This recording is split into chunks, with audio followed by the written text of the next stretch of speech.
For the first annual rookies game, first of all, K.C. Jones and the Sensations. And Hubie, this is a pretty good, well-balanced lineup here. Well, they're playing their normal positions, and that's interesting that they would be able to form a club that way.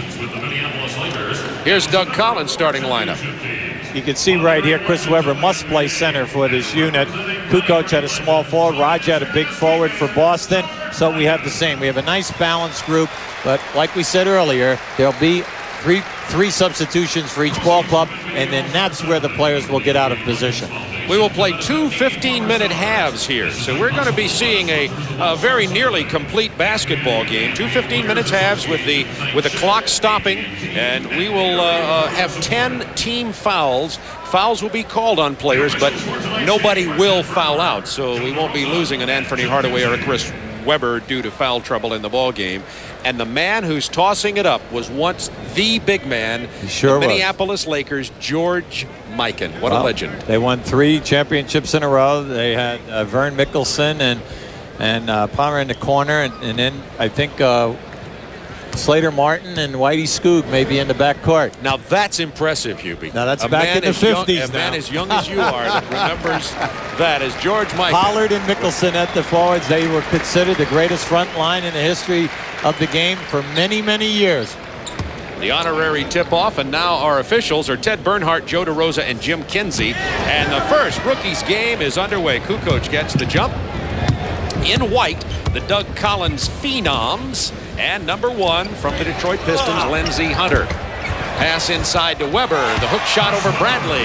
Well, the teams had a chance to work out yesterday for an hour. You could see a little organization there, a nice baseline screen to free up Webber that time. Here is Nick Van Exel out of the Cincinnati Bearcats. And Exel got a starting role in his rookie year. Into the corner, Jamal Mashburn, who's been carrying a big load in Dallas. Mashburn is having an outstanding season in regards to scoring points, but he's having a difficult time shooting, only shooting right at that 40% mark. J.R. Ryder follows his own shot. Isaiah Ryder, I say J.R. After coming out of college, J.R. changed his name to Isaiah, and he will be known henceforth as Isaiah Ryder. He'll be in the slam dunk competition coming up. He's not short of confidence. On draft night, he guaranteed a victory in the slam dunk competition before he'd even been invited. He is invited and is here. Mashburn against Webber.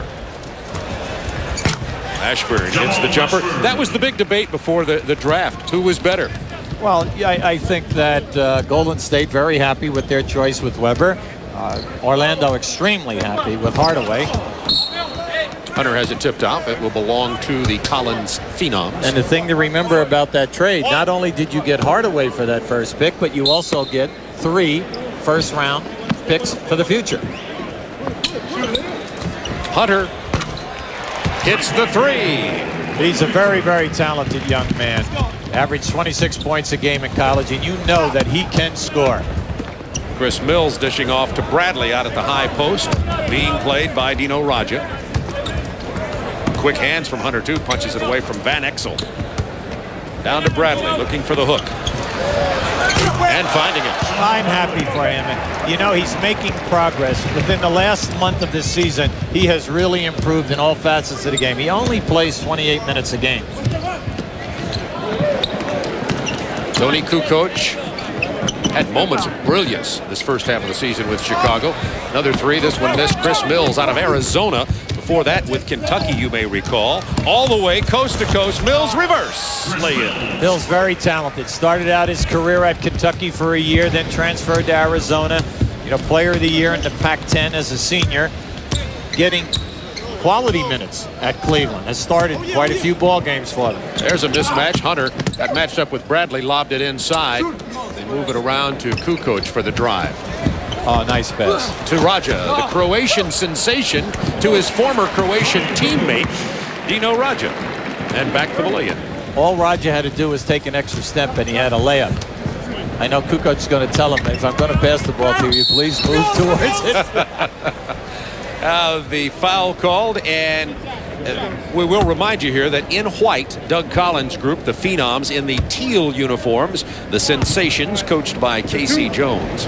I kind of wanted to call them K.C.'s kids. Well, this young man is really a talent. Not only does he give you the points, you can see the assists and steals, but then he chips in at that 2-guard position. He's in the top 5 guards in the league in rebounding, averaging over 5 a game.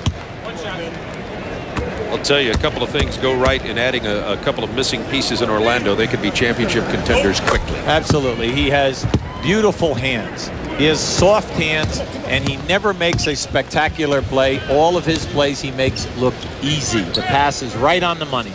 Isaiah Ryder looking for a pick, gets a big one from Weber. Wanted to roll, couldn't get the ball to him. Raja is open. Beautiful pass that time. Anytime you get trapped, they were rotating right to the basket. Beautiful. Van Exel from long range. Rebound, Dino Raja. Lindsey Hunter for the Pistons. This guy can move. Behind the back, Raja couldn't handle it. This guy can move too. Mashburn to Hardaway. Nice. The lob and missed the jam. What a play. Well, 2 guys went for that. They both thought that the pass was for them. Mashburn and Mills, and we had a collision in midair. Now keep an eye on this. You're going to see Hardaway put it up there. Now watch the collision that we have. They both think that it's their ball. That would be the first four-handed jam in NBA history. Correct me if I'm wrong. I don't think there's been a four-handed jam previously. 11-10 Phenoms. They're in white, coached by Doug Collins. Mashburn from the baseline. Mashburn has the complete game. He has a 3-point game. He's second of all of the players here in attempts and threes. He has a great game with his back to the basket, can dribble, take it to the hole strong. Mashburn. Van Exel with the lob to Hardaway. I think right now, Doug is going to have to talk to his team about their transition defense. All right. Sensations 14-11 with their lead here after trailing early in the contest. Remember, playing a 15-minute half. 10:52 to go in the first half. Chris Webber matched up against Bradley. Off to Isaiah Ryder from 19. Mashburn, look at him handle the ball. Complete player. Van Exel with the lob to Hardaway. Nice. Remember, he's 6'8". Stepped on the baseline. It'll go the other way. Now this is a nice move. Van Exel looking always down on the baseline. Hardaway coming from the opposite wing. Right now, see, you have a problem with Doug Collins' team. J.R. Ryder and Kukoc are not getting back defensively to help out Lindsey Hunter. Now, anytime that you play all-star games, you know, it's very difficult to discipline these guys and tell them, listen, anytime that the point guard drives to the basket, our 2 and 3 people, meaning the second guard and the small forward, you must rotate back and help out here. Now some substitutions coming into the ball game. Popeye Jones is in. Of course, he plays along with Calvin Cheaney, Antonio Davis in the ball game, and make that P.J. Brown in the ball game. All 3 players that we just introduced played in Europe a year ago. Byron Russell also on the floor. Hunter with the drive and the dish to Chris Webber. Hunter has such a quick first step that you must shade him behind the backboard. If you go to make the trap, he will make the pass in traffic. Here's P.J. Brown. Plays for New Jersey now. A long-range miss from Anthony Hardaway. Antonio Davis, he can really board. Bullet pass inside, out of bounds. It'll belong to the Phenoms, coached by Doug Collins, and Dino Raja will trigger the play. I'd like to bring out a point here. Raja's 26 years of age, but Kukoc, Davis, and P.J. Brown are all 25 years of age. You say, hey, Webber's only 20, and they're all in this rookie game. Kukoc leans in, makes the pass to Brian Russell. Brian Russell with the Utah Jazz came out of Long Beach State. He's 23 years old. He was the 45th pick in the second round for Utah this year. An excellent choice. They love his defense, the fact that he can help out on the boards. He starts regularly for the Utah Jazz. Lindsey Hunter. Van Exel, good matchup there. And here's Chris Webber handling out on the open floor. Behind the back pass, ill-advised. Kukoc breaks up the lob attempt inside. They were looking for Hardaway. And let's go to Craig Sager now, who's with the antithesis of a rookie, Kevin McHale. Well, Bob, we talk about the rising stars in the league. Obviously, a transition period. One of those who has left the game recently, Kevin McHale. What are your thoughts as you look at how the league has changed and the young guys playing now? Well, it's great to have an all-rookie team. I think that our game, I think the people get a chance to see the stars of the future. The league's changed some. It's going to go through a flux anytime you have an era where you have a Michael Jordan, a Magic, and Larry Bird. That's a heck of an area to try to follow. So there's a lot of those guys that have left. A little bit luster's off the game. I don't think the teams are quite as good as they used to be. But that's going to pick back up again. I think the younger teams, the Orlandos, the Charlottes, are going to be the teams of the future. You missed the game? No, I enjoy what I'm doing right now, watching it and kind of being this close to it. Sad to watch the Celtics? Well, it's tough watching the Celtics sometimes, but they're going to go through a period of growth, too. They'll be better in a couple of years. Okay, thanks a lot, Bob. Sure. 18-15, Casey Jones sensation rookie team leading, and now it's 20-15 as P.J. Brown scores. He has his first basket of the game. P.J. Brown, an excellent pickup this year for New Jersey. He replaced Chris Morris at that small forward position. Now he's 6'11" and can play defense and rebound for you. Weber has 6 points to lead all scorers for the Phenom, and Hardaway has 6 for the Sensations. Brian Russell on the break. Weber out in front, lost the control. It'll belong to the Sensations, leading 20-17. 7 minutes, 45 seconds remaining in the first half. Remember, we are playing 2 15-minute halves here in the first annual Schick rookie game on All-Star Saturday night. Phenoms trailing Casey Jones Sensations by 3. Let's listen in on Doug's timeout. On the other, so we can get more stuff, either a corner screen roll, or zipper play, or, okay, we're in the corner, we'll let Dino set the screen so you be opposite, all right? Okay?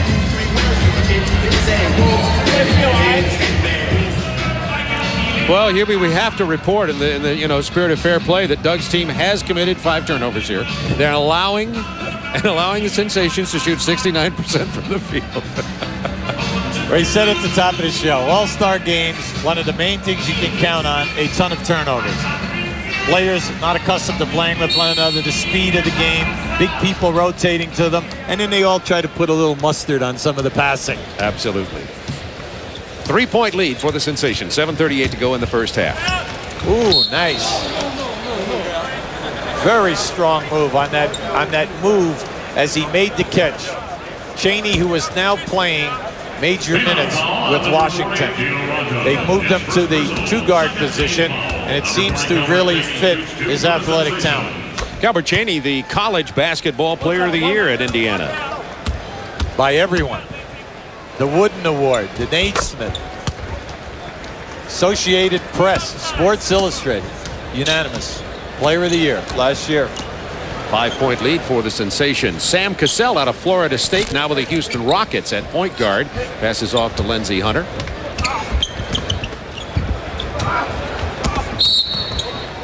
And Brian Russell is held as he attempts the penetration. Well, in the early going, at both ends of the floor, the teams are trying to keep the spacing. You can see that the 2 coaches, Casey and Doug, have really made a lasting impression on them that, look, play within, share the ball, get the spacing, and everyone will get their shots. Here's Cassell with a drive, misses the lay-in, and it will belong to the Phenoms. Antonio Davis, number 33 in white, as you look at Casey Jones. Antonio Davis playing at Indiana in some major minutes, big rebounder and an impressive rookie who had some European experience. Well, he had 3 years overseas. And I really like what he has to offer. He is a big body, 6'8", 250. And gets the victory lap before it drops. Antonio Davis played his college ball at Texas El Paso. Played 2 years in Greece and 1 year in Italy. He's a bruiser. Here's Chris Mills out of Arizona. Penetration, good play over Raja. Sensations busted by Chris Mills. 24-19, Sensations by 5. 6:46 to go first half. The first annual rookie game, 15-minute halves. That's what Doug Collins was talking about in that huddle. Screen and roll with Raja setting the screen. Anthony Hardaway, who, when you say does it all, does it all. Rebounds, assists, scores, plays defense.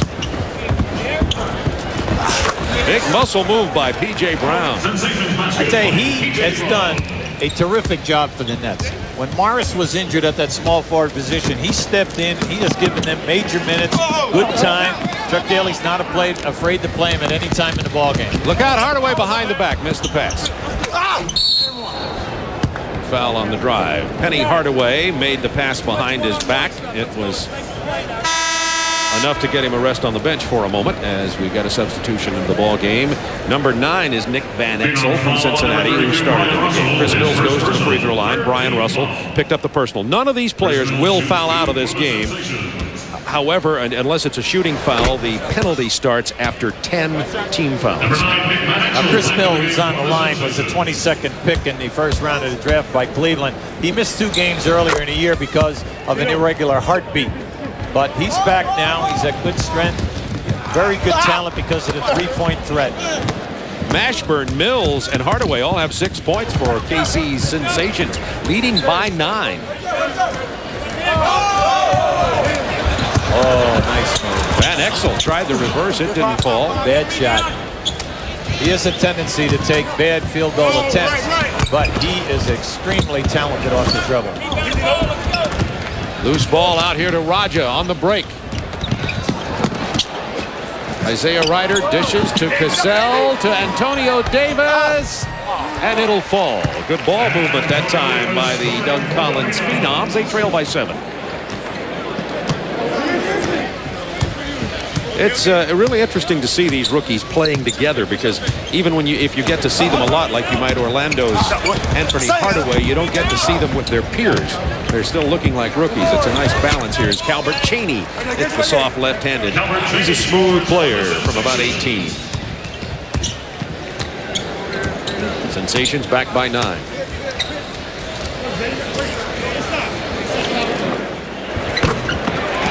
That was just inside the three-point line. That was a 2. Isaiah Ryder with the basket.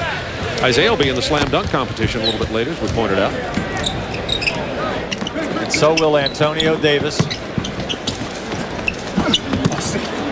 Good interior defense for KC's team. Stolen by Raja. Missed the pass, and Cassell runs it down. I think right now we need a timeout and tell all the guys no more behind the back passes. Exactly. They're banned for the rest of the game. That's right. Van Exel. It's tipped away by Brian Russell, and now Chris Webber and Kukoc back into the ball game for the Doug Collins-led Phenoms. Now Van Exel, for most of this season, was running second to Muggsy Bogues in assists to turnover ratio. Muggsy Bogues is notorious for coming in right around 4, 9, or 5 assists per turnover. And you've got to give this guy a lot of credit. Van Exel was running right up there at 4.6 and 4.7. Chris Mills handling in the open court. Center power forward. Takes it coast to coast. Dishes off to Antonio Davis, who'll go to the line. Well, for Chris Webber to get out on the open floor is nothing new, because Don Nelson allows Owens and Webber to rebound, take the middle of the fast break, because then he has Sprewell running for threes. They allow their big people to handle the ball. So if you're sitting out there and you haven't seen Chris play in a while, this is part of the Golden State game. Chris Webber, the overall #1 pick in the NBA draft. Orlando picked him, then traded him to Golden State for the rights to Anthony Hardaway. The second pick, of course, was Sean Bradley, who went to Philadelphia. Now remember, Webber is averaging 17 points a game, 9 rebounds in 32 minutes. Stolen by Sam Cassell. Give it up. Look at Ryder on the break. Look out. Oh, he missed the jam. Well, he's warming up. He's warming up. Come on, now give him a break. He gets a 7 even though he missed it, I think. Look at that catch. And the stick in. Calbert Cheaney, athletic move there, catching that attempted lob pass. Cassell pulls up for the 3 and misses it. Van Exel's bounce pass to Mills out of bounds. It'll belong to the Doug Collins Phenoms, trailing by 8. Here's a good look at Isaiah Ryder. But catch the explosion. Look where he is now. He's up there pretty good. Just lost the handle on the ball. Really. The ball rolled right out of the hand.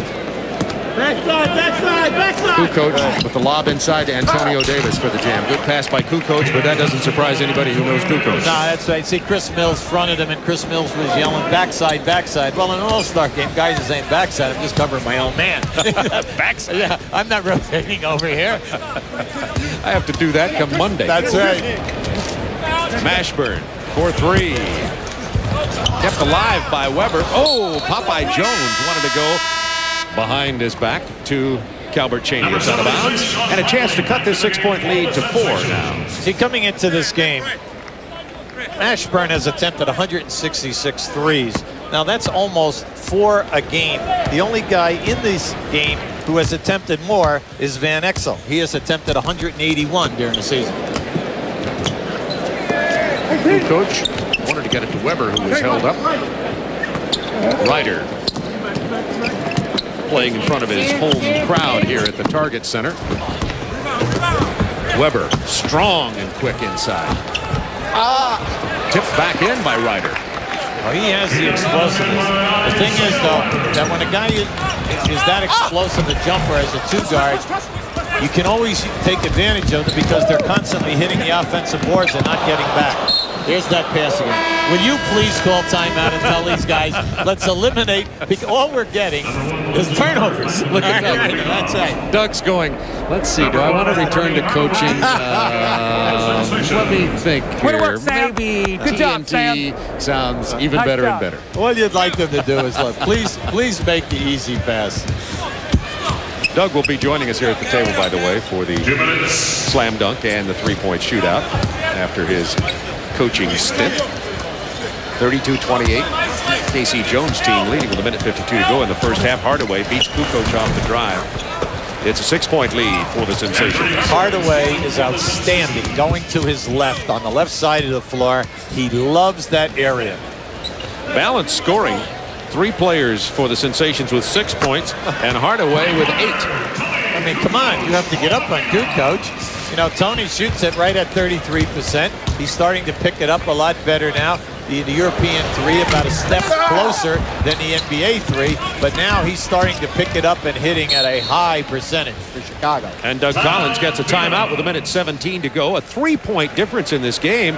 The Sensations had led by 9, but the Collins-Hurley coaching combine calls their players over here to see if they can reduce it to 0 at the half. All right, guys, we got a minute left.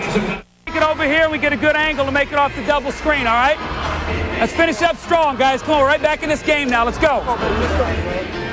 Okay, Hubie, we just saw the play diagram by Doug Collins.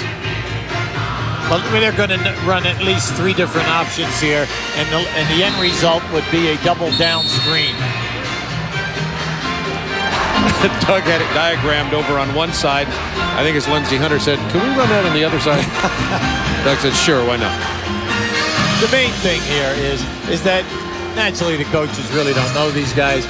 All players have a favorite side of the floor, and sometimes it's against the grain that you think would be the proper side for them. Sure. 34-31, KC Jones Sensations leading with 1:13 to go in the half. Here's the play now. There's the screen.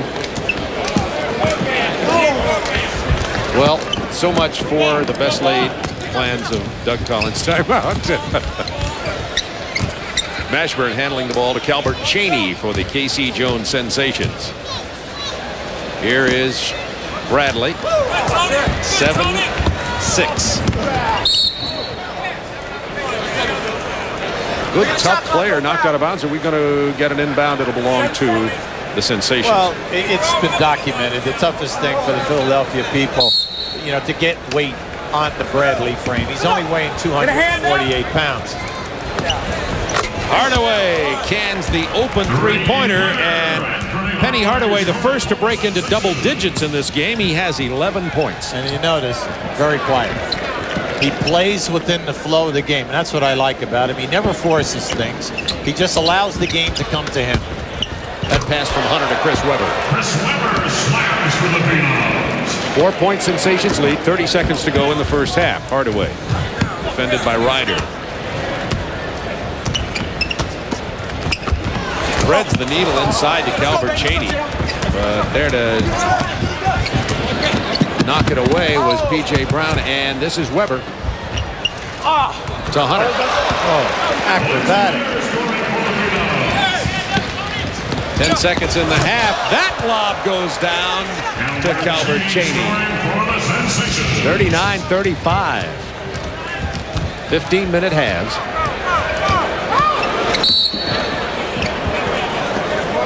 And a foul right before the clock runs out. 0.6 of a second in the half. I've been watching this guy, Lindsey Hunder, has a very, very quick crossover. Now we know that Hardaway has the best one in the league. But this young guy, after a couple of years of being around and knowing the defenders, is going to be able to take advantage of an awful lot of people. He is quick. Doug was yelling back pick. The rookies didn't hear it or do it. And his team trails by 4 points at the half, but a pretty good game. Matter of fact, Doug's team had been throwing up a lot of shots. I think 33 shots in the first half of play. There's the score. We'll be back here for the second half in just a moment. Want to remind you that this is just the beginning of All-Star Saturday night. Coming up later, we'll have the slam dunk competition. Shawn Kemp comes back to attempt to get the title that eluded him 4 times. Isaiah Ryder, who's already guaranteed a victory. And, of course, Mark Price will be in town to defend his long-distance shootout title. Welcome back to All-Star Saturday night. In the first annual Schick rookie game, K.C. Jones Young Sensations lead 39-35. Anthony Hardaway with 11 points for K.C.'s Sensations. Weber has 8 and Antonio Davis 7 for Doug Collins' Phenoms. Here at halftime at the Target Center, you're watching the presentation here of the Schick Achievement Award presented to a former NBA coach or player who's gone on to success after basketball. You certainly can say that Julius Erving deserves that award for his embodiment of hard work, commitment to community and entrepreneurship. And the award is being presented to Julius by Morgan Morton, president of Schick Razors and Blades. You know, I go way, way, way back to the real first slam dunk competition, Hubie, out of the ABA. The matchup between Julius Erving and David Thompson, who really started this slam dunk competition. It was an outstanding event, and I'm just so happy that the NBA incorporated the slam dunk, the three-point shooting from the old ABA days. I had a chance to coach against Julius 12 times a year. Because of the ABA, he played tapes 12 times a year. He used to do some of the greatest and most magical things ever seen in the history of the game. When he came into the NBA, the knees were fine, but he would not attempt some of those things because what was happening is he was getting up in age and people were putting him down on the floor and knocking him into the stanchion a little bit. What a great life he's had after basketball, which makes you even happier, of course. And we mentioned just a moment ago that Mark Price is back to defend his three-point championship. He's with Craig Sager right now. Well, Bob, the long-distance shootout has become the marquee event. Mark Price, the defending champion. What did you learn last year, or anything you're going to do differently this year as the defending champ? Well, I'm not trying to remember all what I did last year that made it work, but you know, it's a situation where you hope that you're hot that night, you know, and so I'm going to come out here and try to get hot in warm-ups and see if I can't carry it through. Nobody in the league has better concentration or focus than you do. It shows up in the free throw percentage. What do you do out here? How do you focus on the rim or the ball? Well, I think, first of all, you just got to relax a little bit out here, you know, and try to just enjoy it. I think you get too uptight, you know, the clock starts ticking and it can get to you, you know, so you just got to relax and just shoot the ball like you were in the gym all by yourself. The whole key, the flick of the wrist, the roll off the fingertips, do you practice that? What's it like? Well, all that stuff, you know, it's just been a lot of years in the gym practicing. You know, all the guys that are shooting tonight are great shooters, and, you know, it should be a lot of fun. Who are you worried about in the competition tonight? Well, like I said, there's a lot of great shooters. I think a guy that to look out for would be Dale Ellis. He's won this event before, and he's been shooting the lights out lately from the three-point line. Steve Kerr, who's a great three-point shooter. B.J. Armstrong, all those guys are capable. Should be a good competition. We have the defending champion. We have a former champion, Dale Ellis. And we have a host of challengers. We'll be back with Shawn Kemp, the defending champion in the Gatorade Slam Dunk, as we continue our coverage at All-Star Saturday night. Schick rookie game, K.C. Jones Sensations 39, Doug Collins Phenoms 35. And with me now, the defending champion in the Gatorade Slam Dunk. He hopes next year is Shawn Kemp, because this is his 4th time here and he has yet to win. You don't want to be the Buffalo Bills, you told me. I can't be the Buffalo Bills tonight. You know, 2 years ago I came out a little bit too excited. Tonight I'm more relaxed and I'm gonna have a good time out here. Everybody says you're the one to beat. We got the music out here playing, a whole different format. What makes you confident this year? Well, you know, I think just experience probably. I think J.R. Wright is a very good dunker. And I know he's going to have some good things for me, but I'm going to try to come out strong and try to finish strong. You've had a great year. The Sonics, the best record in the league, 35-10. What about the season so far that Sonics' chances to win it all? Well, I think we just have to be more consistent in the second half. We went through a little slump there at the end of the first half of the season now, and you know, we have a good team. We got some good players with Detlef Shrimp, who's not here, and Kendall Gill, who's not here, and you know, I think we can do it. I think the team is have enough experience who can go out and win the championship. With Harold Miner, the real defending champion, out with injuries, we say you are the favorite. Any special keys or anything you have planned? Just don't miss the dunks tonight, and every dunk has got to be hard. We saw D. Brown come down here a couple of years ago. Got a little extra. What do you got down here? Well, this right here, this is what you call an instant pump. And instead of pumping it up with your thumb, this is like a gun. You put it to the shoe, and you'll see me do it before I dunk. And that's what you have back here. You have a gun in back of my shoe. I pull it out, give me a little more hang time in there. Let me see it now. I want to preview. Go ahead. Pull it out, down, up. Simple as that. Sean Kemp is pumped up for the slam dunk. Good luck. Did you get all of that, Hubie? Pretty soon, they're going to be elevating and going a block without taking a subway train. All right. You know, when they started changing the pole vault pulls, yeah, you know, right. the technology, I didn't think the technology would change much in basketball here. Sean Kemp, do you know, there's something else interesting about Sean Kemp. 6 of the players in our rookie game are older than Sean Kemp. Of course, he didn't go to college, play basketball in college, and we've got a pretty good ball game going here. Anthony Hardaway, you said at our stand-up at the beginning of the program that the players out on the perimeter who handle the ball would, as in any all-star game, have a better opportunity. That's what Hardaway's done. Right, and it's difficult for coaches to force these people to put the ball inside to the pivot guys. And then anytime that you have fast break at All-Stars, everybody's trying to be a little fancy and then over-create. What happens is turnovers rather than just give off a nice pass. And we're seeing that also. But some guys have come off the bench and done a nice job. Albert Cheaney has come in and 8 points. And then Antonio Davis from Indiana, who has done a terrific job at Indiana. And not to be confused with Dale Davis, the other forward. Right. They're 2 Davis brothers. See, and he has 7 points, and he's a rugged guy. So we're seeing some nice things. The only thing that's not dropping for them right now, the one team is 1 for 6 in threes, and the other team is 2 for 6. So the Doug Collins Phenoms are down by 4 as we take a look at some of the stats here. KC Jones team, the sensation, shooting 57%. A lot of that on transition baskets, and the second chance points for the sensations, also the offensive rebound. Well, it's the old story. Where do you get easy baskets? You get it in the open floor and then also on, the second shot opportunities. And they bang the board, and that's basically because of Chris Webber and a few of their guys. They got some rugged people here. For Doug Collins' team, Webber has 8 points and 4 rebounds. Hunter 4 assists in the ball game. You see the sensation leading scorer. There's Hardaway with 11 points. Van Exel 6 assists, and Popeye Jones. There's Doug. We'll listen in to him for a moment. Hey, Tony, look at the open area. Read his eyes where he's going to tip the ball. Talking to Tony Kukoc. I wonder Guys if don't Tony have to play jump balls anymore. understands what he says. Tony Kukoc, the Croatian sensation, playing with Dino Radja. They played together on that Yugoslavian team that was so First time I had a chance to see it in the Olympic qualifying. They lost the final to the Soviet Union over at Rotterdam. Front line, Brankovic at 7'4", played at Boston. Divac at 7 foot. Played naturally with the Lakers. Pospite, the small forward. The 2 substitutes, Raza and Kukoc, both 19 years of age. No one on their front line over 22 at the time. And in the great guard in the backcourt, Drazen Petrovic. Wow. Incredible team. Little did we know at the time how good they were. That's right. Pass into Webber, who missed the reverse. And we're back underway. Again, the KC Jones team in teal. The pass to Popeye Jones and the foul from Isaiah Ryder.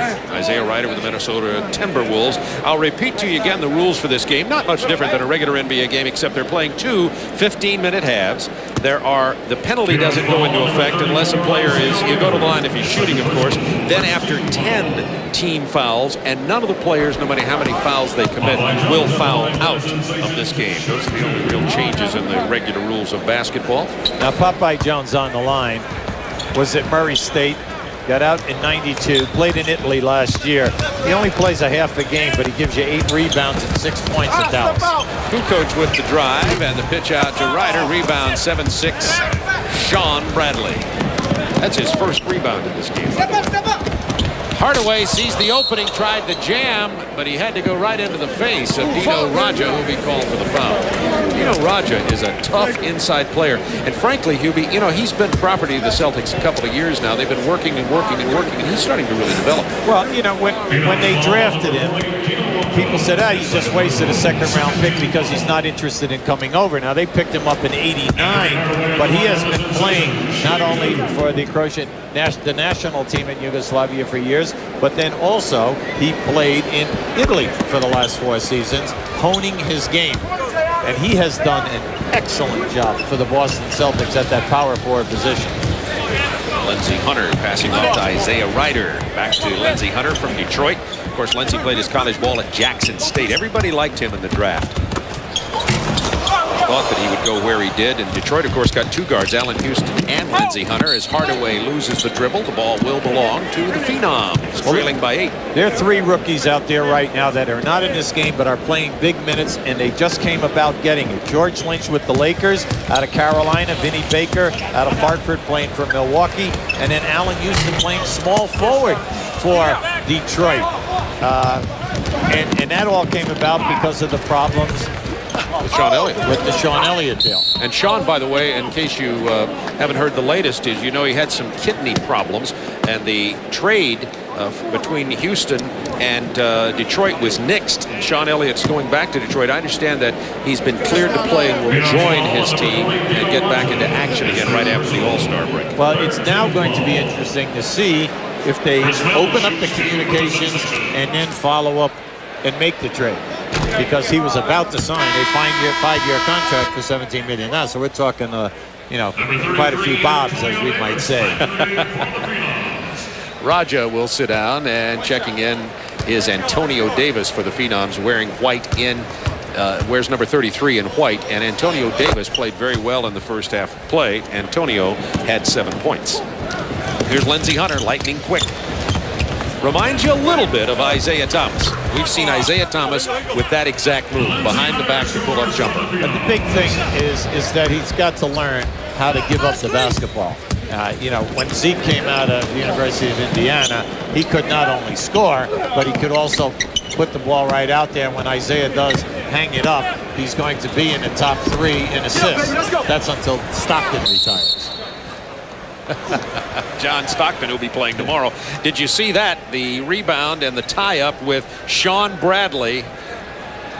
And look at this jump ball. Sean Bradley at 7'6", and Isaiah Ryder at 6'5". That was a no-brainer. Chris Mills for 3. And a 10-point lead for Casey Jones Sensations. Well, during the year, Chris is 23 for 71. Lindsey Hunter with the penetration. Lindsey Hunter, coast to coast for the Phenoms. Sean Bradley with the lean in. Look out. 4 on the run. The bounce for the jam that was missed by Chris Webber. Just a little mustard on that hot dog. Isaiah Ryder. There is a shot clock, by the way. Not that it comes into play in this game. The turnover. 47-39. Oh, beautiful.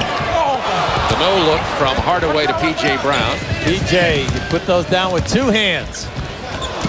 Chris Webber's no-look pass lost by Kukoc. Let's go to Craig Sager. Well, he was the 37th player selected. A lot of people thought he would have gone in the first round, but he was not disappointed. He started every game for the Lakers. It's been a great season so far. How are you able to put back the disappointment of not going in the first round to be able to really do well with the Lakers? Well, first of all, by making an all-star game like this, rookie game, you know, being in the second round, it really helps a lot. You know, just go out there and just play hard every night. Hubie was talking about the turnover to assist ratio. Is that something you concentrate on, or always work on, or thought you'd be able to do as well as you have? I really don't concentrate on it. I just go out there and just try not to force the pass. You know, if it's not there, just don't throw it. What about your thoughts on this game? It's a little bit slow right now. Hopefully it'll pick up pretty soon. Well, you get back in while I'll throw it back to Bob. Sean Bradley gets the pass from Popeye Jones and the foul called inside. By the way, Nick Van Exel with 6 assists in this game, but Nick has not scored yet. Officials Ted Bernhardt, Joe DeRosa, and Jim Kinsey. We have 11:28 to go in the second half. The first annual Schick Rookies game. Casey Jones coaching the Sensations. They lead it by 8 over the Doug Collins coach Phenoms.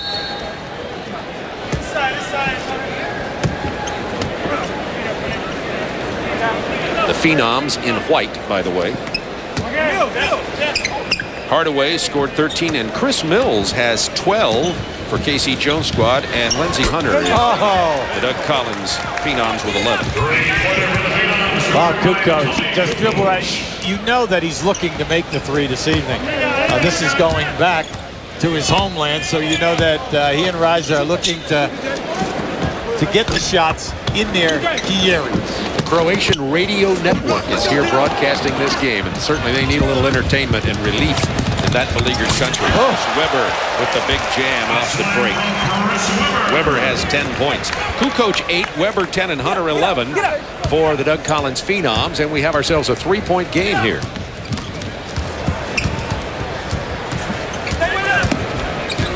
View from our sky cam. Good look at the defense played there, the interception. Here's Sam Cassell. The handoff to Weber. I was in Tallahassee, Florida a few years ago when Chris Weber was playing AAU basketball before he was even out of high school. Sam Cassell was in the audience watching him play. It's their personal first team foul. That was just a nice ending. It's a way to send the ball down strong. Anytime that you get the opportunity, do not allow a bump to take you away from a possible 3-point opportunity.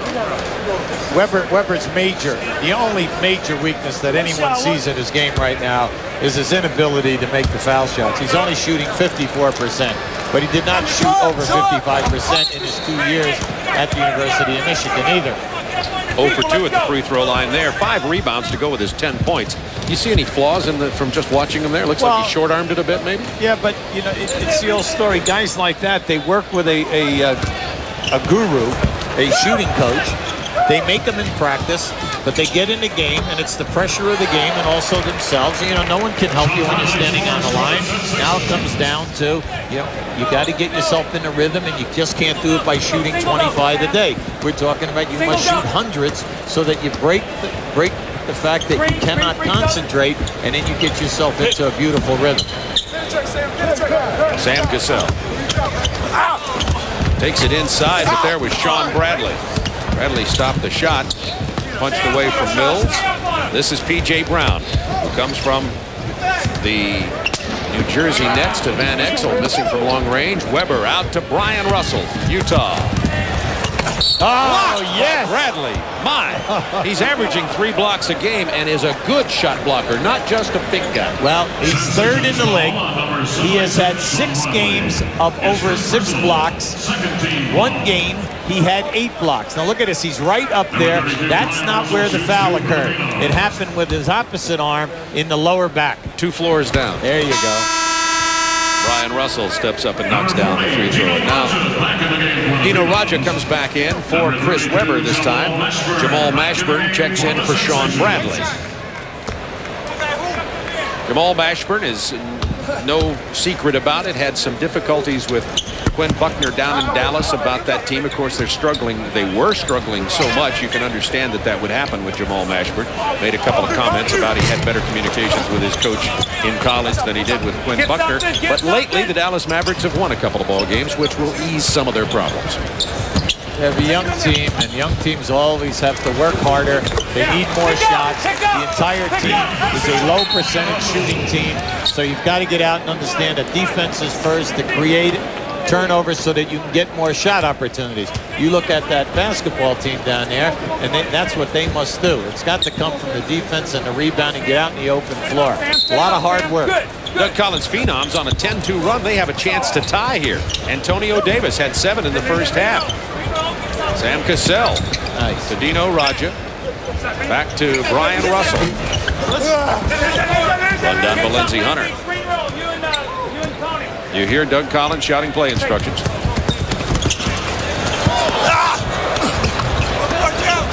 Kept alive by Raja and controlled by Cassell and Hunter. The key to point guards and making it in this NBA and making it big is you must be able to score. Once you break that foul line and get down in the paint. And you can see it happens to a lot of young players. It's not like college where you might run into one shot blocker in a game or maybe 2. In the NBA, 4 guys can block your shots when they get down inside. They're bigger and they take up a lot of space. You only have about 100th of a second when you break that foul line to either end the play yourself or make and complete the pass. Cassell thinking about the three-pointer. Penetration, the handoff to Raja on the baseline. Popeye Jones of also the Mavericks with that rebound. He has 6. Popeye loves the board. He had 5 at halftime. Stripped away on the drive. A chance to take the lead now for the Doug Collins Phenoms. Whoops. Lose that ball long as Sam Cassell did. Nowhere to go. The penetration. Once again, Popeye Jones out to Van Exel. Nice. It's all open for Monster Mash. Now that was a beautiful catch. A 360 spin. No dribble, no step, and he made the pass. A 2-point lead for the KC Jones squad. Here you go again with Jamal Mashburn. Back in a moment.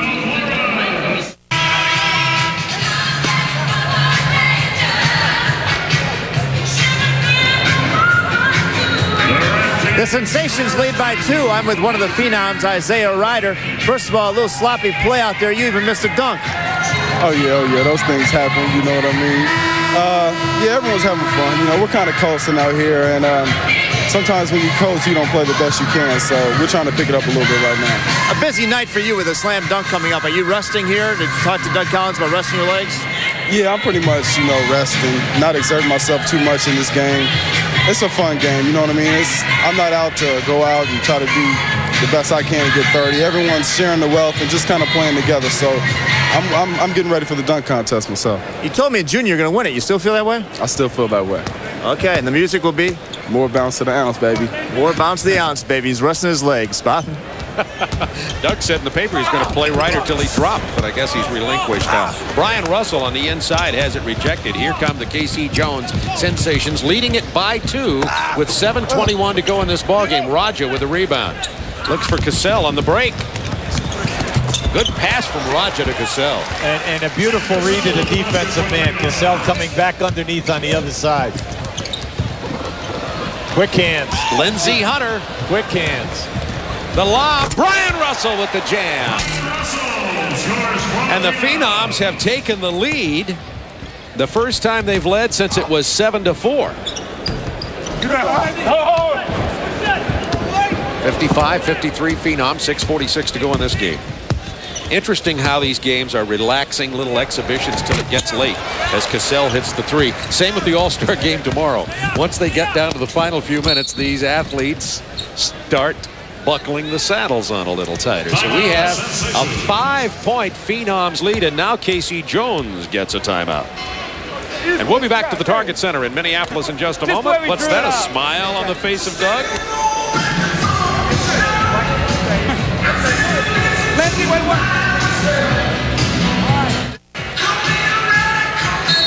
Beautiful view of downtown Minneapolis as Doug Collins coaching feverishly on the sideline. His team on a 19-4 run. Come on, D it up now. Let's go. Let's go.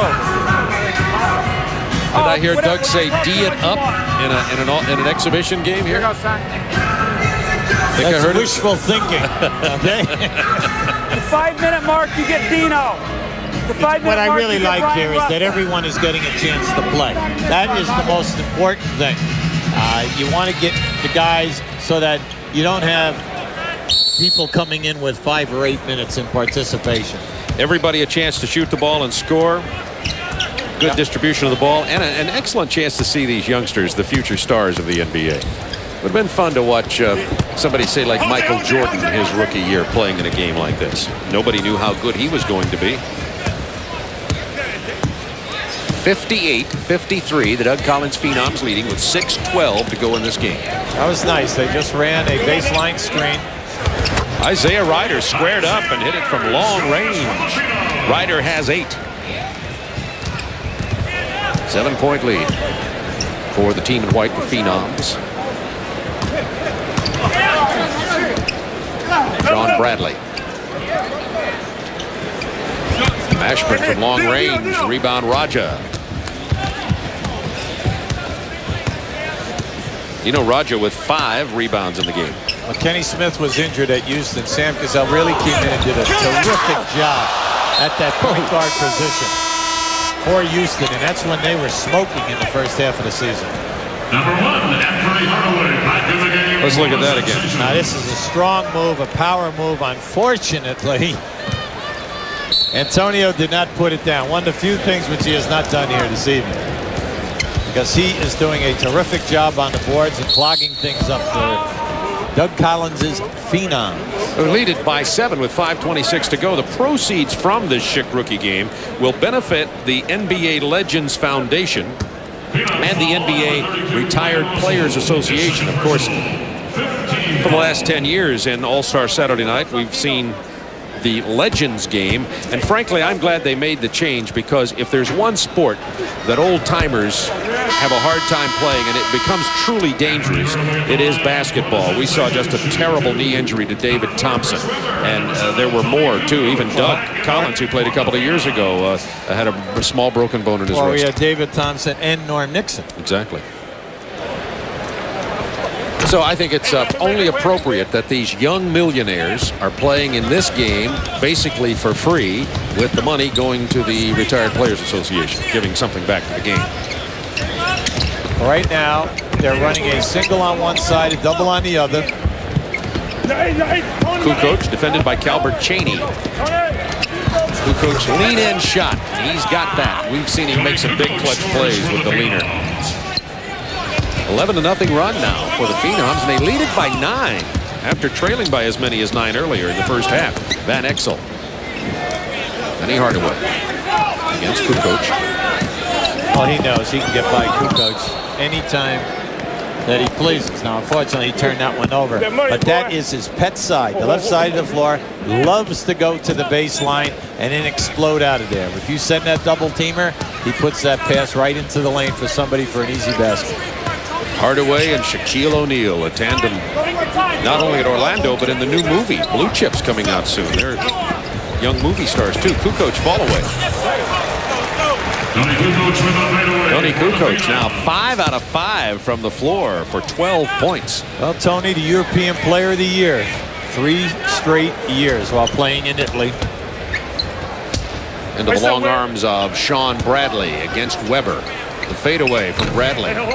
Remember, Bradley's a pretty good athlete for a guy 7'6". He played baseball in high school. Broke up that pass intended for Chris Weber. And now let's go to Craig Sager.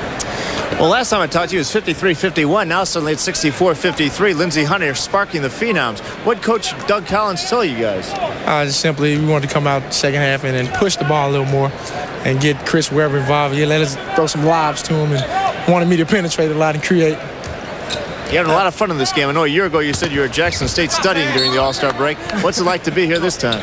It's great. It's a great experience. You know, I wish everybody could come and experience something like this, because it's wonderful for basketball and for people. I saw you at the mall this afternoon at a store. If you make a three-pointer, you got 10% off. They owed you money by the time you got done. Yeah, it kind of geeked me up in there. I was shooting baskets and just kept shooting. It was kind of fun walking around, and everybody's in the All-Star spirit. All right, thanks a lot, Bob. Pleasant young man Lindsey Hunter under the tutelage of Isaiah Thomas in Detroit right now out of Jackson State. 64-53. Phenoms with 11-point lead. Hunter has 11 points, 5 assists in the game. Kukoc has it blocked by Bradley. My. That's his second block in this game. Lob to Hardaway is missed by Van Exel. Number 54, Popeye Jones, back in the game. Keep an eye on Bradley now. I'm telling you, he's third in the league in blocked shots. And remember, he only plays 28 minutes a game. Now, naturally, everyone is not satisfied with what he is giving. He's getting you right around 7 rebounds, 10 points a game. They'd like to see the points and the shooting percentage pick up. He changed that shot, but the offensive T-pin will go down. Well, you know, a player his size and with that shot blocking intimidation factor going, they just don't get credit for the amount of shots which they change and end up as poor percentage shots. That's the first basket in about a month for Casey Jones Sensations. The Phenoms had been on a 15-0 run, now leading by 11.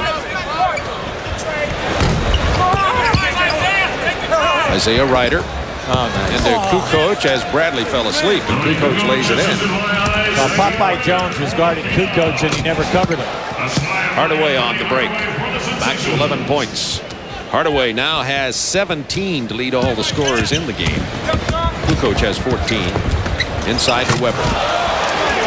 What a powerful player. Oh, he is. Everything is down inside on the move. As long as he's moving, you know, it's to his major advantage. Unfortunately, he must pick up the foul shooting right now during the 82-game season. It might not hurt the team, but at playoff time, they're going to be magnified. Steal by Mashburn back to Hardaway with the reverse, and a little bit of a turnaround in the score here. It's now a 9-point Phenoms lead. And while we were talking there was a beautiful jump shot made from about 18 feet away by Sean Bradley to show you that he does have that shot, and that is certainly going to help his game out. It's 10 on the clock. The lob inside to Ryder. Tipped away by Mashburn.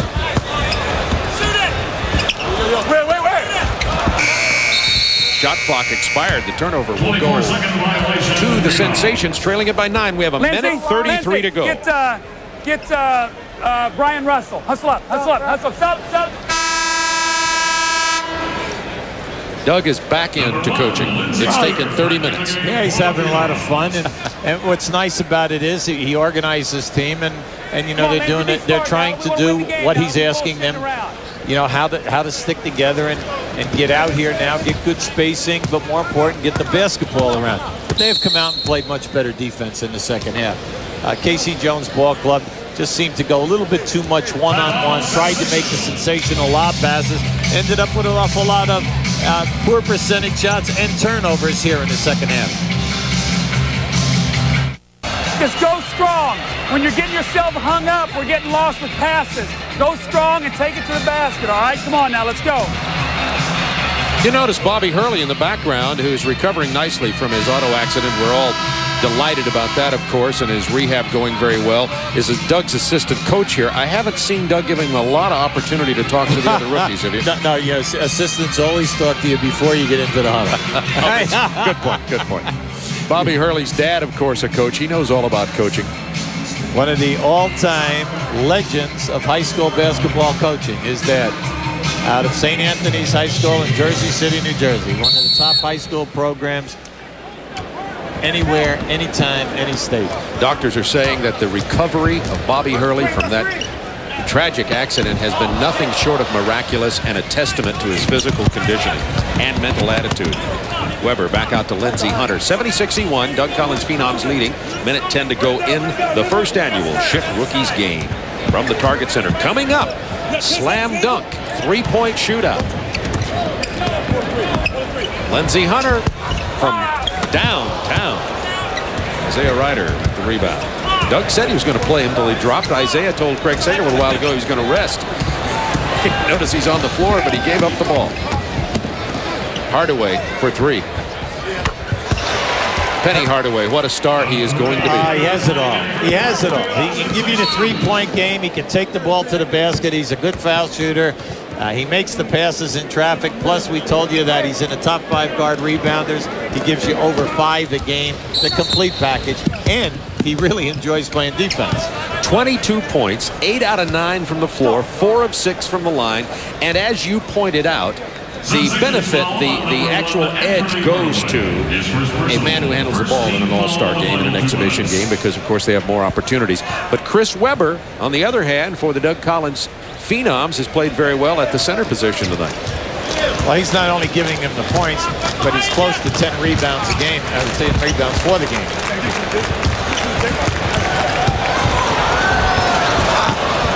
Here's Hardaway again, already with 22 points. Out to Calbert Cheaney, looking for Bradley.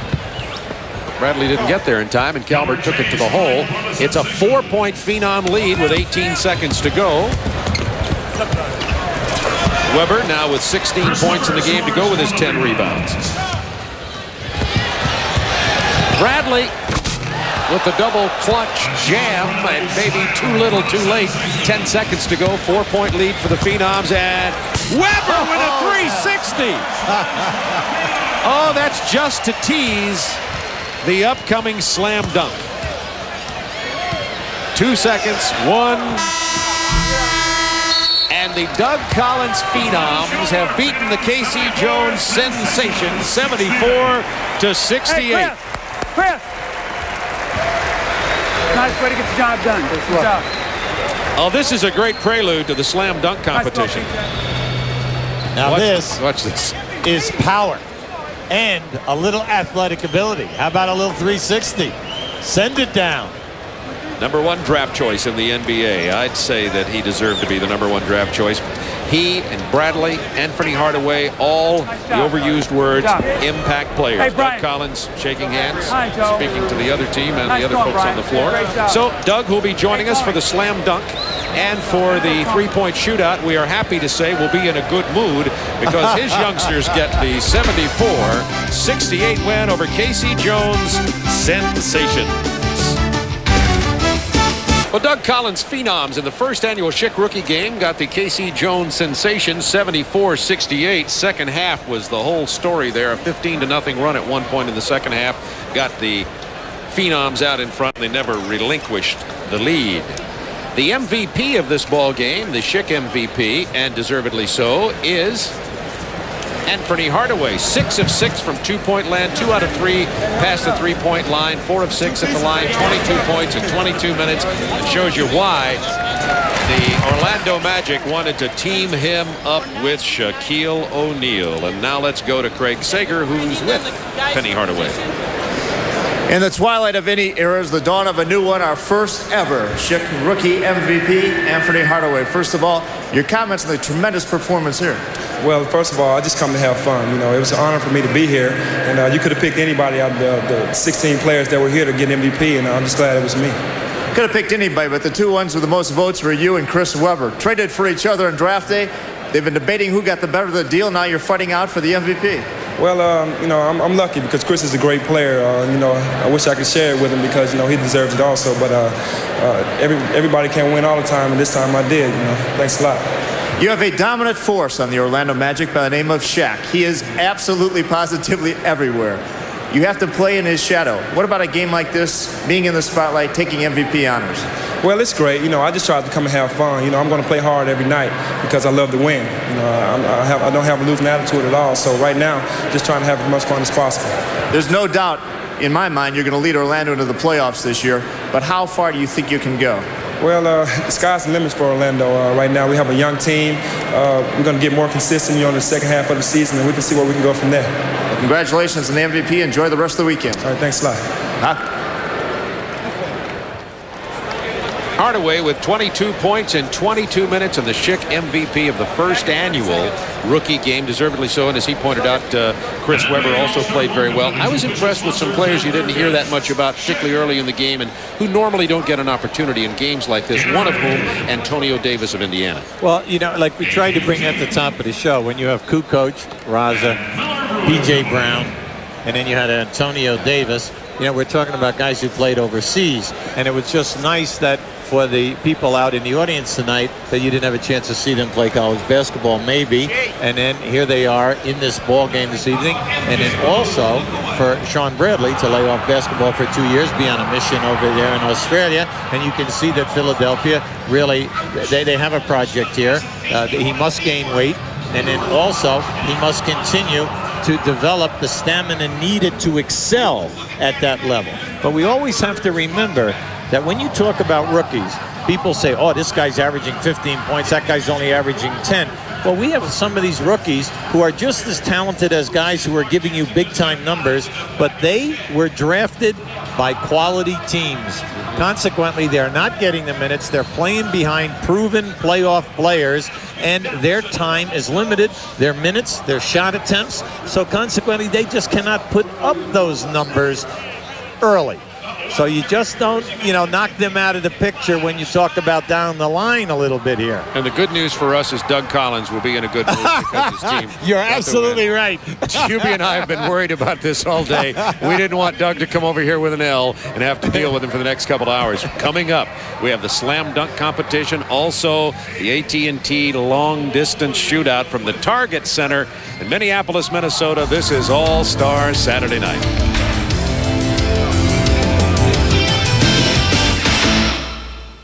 All-Star Saturday Night from the Target Center in Minneapolis, Minnesota. Of course, tomorrow evening will be the 44th annual All-Star Game, and the players came into frigid Minneapolis. Of course, it's frigid in a lot of places. Minneapolis has nothing on them now. Big weekend here, though, an exciting opportunity for this expansion city. Shaquille O'Neal is dressed for the weather. Of course, now he's become a movie star as the players are loosening up. You see Dominique Wilkins in the background on the East squad that'll be coached by Lenny Wilkins.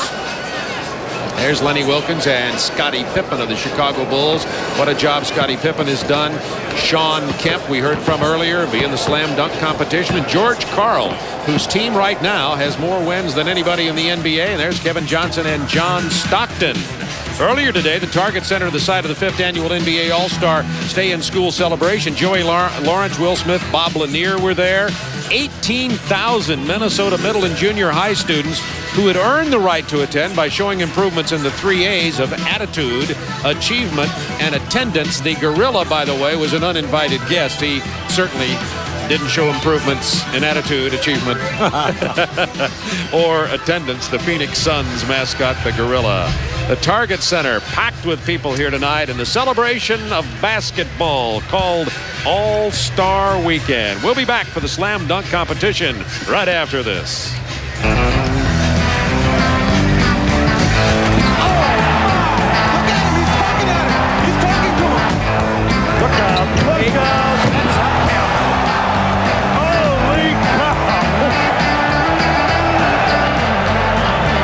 Those words on draft day, Isaiah Ryder guaranteed victory and a great competition. He leads an impressive young field that has been assembled to challenge veteran all-star forward Shawn Kemp, who hopes his power dunks will be the key to victory in his 4th try at the title. Antonio Davis, Robert Pack, and James Robinson hope to become known as the next human highlight film as they battle for the Gatorade Slam Dunk Championship. Beautiful view from the roof of the Target Center for the Gatorade Slam Dunk Championship. The competition field has been reduced to 6 players this year and a change in the routine. In the first round, the players will have 90 seconds to do as many dunks as they want with a minimum of 3, and they'll get 1 score by the judges coming out of that. So it'll be kind of a combination of whatever program that they get into. I would say figure skating, but this is not nearly as rough a sport as figure skating, so I don't want to get into that right now. Shawn Kemp, who's been here 4 times, says he does not want to be the Buffalo Bills of the slam dunk competition. There is Isaiah Ryder, who guaranteed a victory in the competition. They will be competing with Antonio Davis out of Indiana, Robert Pack from Denver. There's Robert Pack, a 6'2" guard out of Southern Cal, played with Harold Miner. Harold Miner is the defending champ.